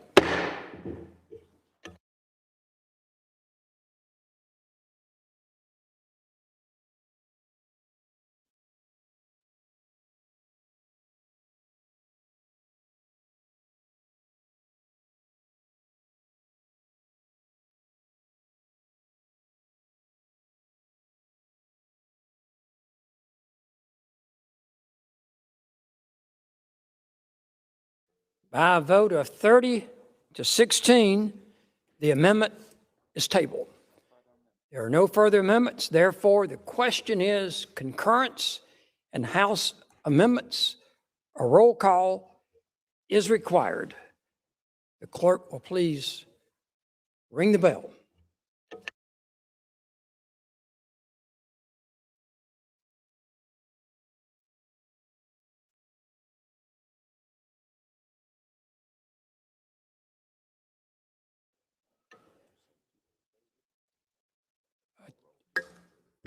2/3 vote is required. The reading clerk will call the roll of the Senate. Mr. Adams. Aye. Mr. Alexander. Aye. Mr. Allen. No. Mr. Bennett. No. Mr. Blackman. Not voting, Mr. Bright. Aye. Mr. Campson. No. Mr. Cash. Aye. Mr. Chaplin. Aye. Mr. Clymer. Aye. Mr. Corbin. Aye. Mr. Cromer. Not voting, Mr. Davis. No. Mrs. Devine. No. Mr. Elliott. Aye. Mr. Fernandez. Aye. Mr. Gambrell. Aye. Mr. Garrett. Aye. Mr. Goldfinch. Aye. Mr. Graham. No. Mr. Grooms. Aye. Mr. Hembry. No. Mr. Hutto. No. Mr. Jackson. No. Mr. Johnson. Aye. Mr. Kennedy. Aye. Mr. Kimbrell. Aye. Mr. Lieber. Aye. Mr. Martin. Aye. Mr. Massey. No. Mrs. Matthews. No. Mr. Ott votes no. Mr. Peeler. Aye. Mr. Rankin. Not voting, Mr. Rickenbaugh votes aye. Mr. Rice. Aye. Mr. Sabb. No. Mr. Stubbs. Aye. Mr. Sutton. No. Mr. Tedder votes no. Mr. Turner. Aye. Mr. Verdon. Aye. Mr. Walker. No. Mr. Williams. No. Mr. Young. Aye. Mr. Zell. Aye. Have all senators voted? Senator Cromer votes aye. Senator Blackman votes aye.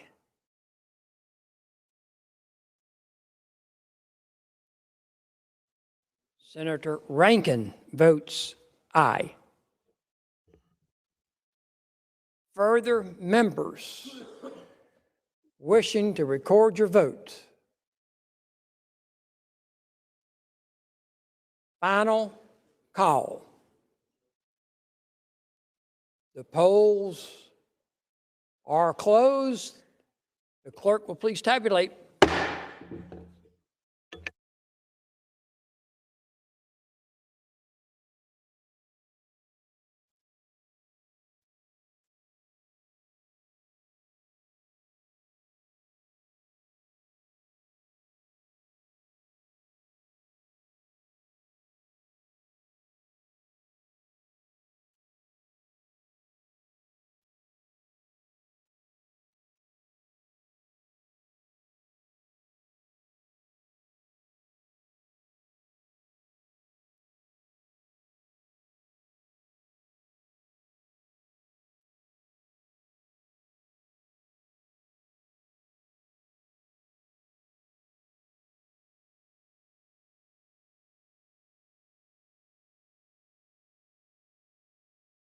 By a vote of 29 to 17, the Senate refuses to concur in House amendments.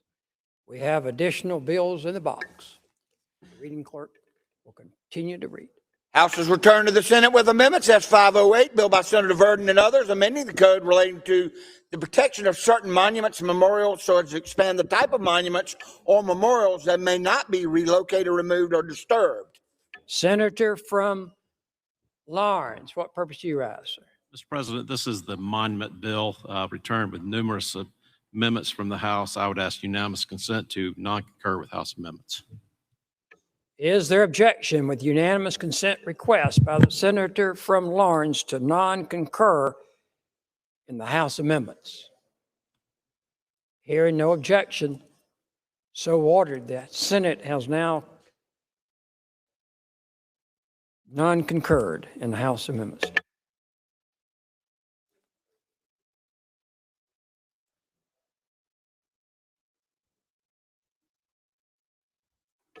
The reading clerk will please continue to read. The House is returned to the Senate with Senate amendments amended. H 3768. This is a bill amending an act of 2019 relating to highway system construction so as to change the sunset expiration provision to July 1st, 2031.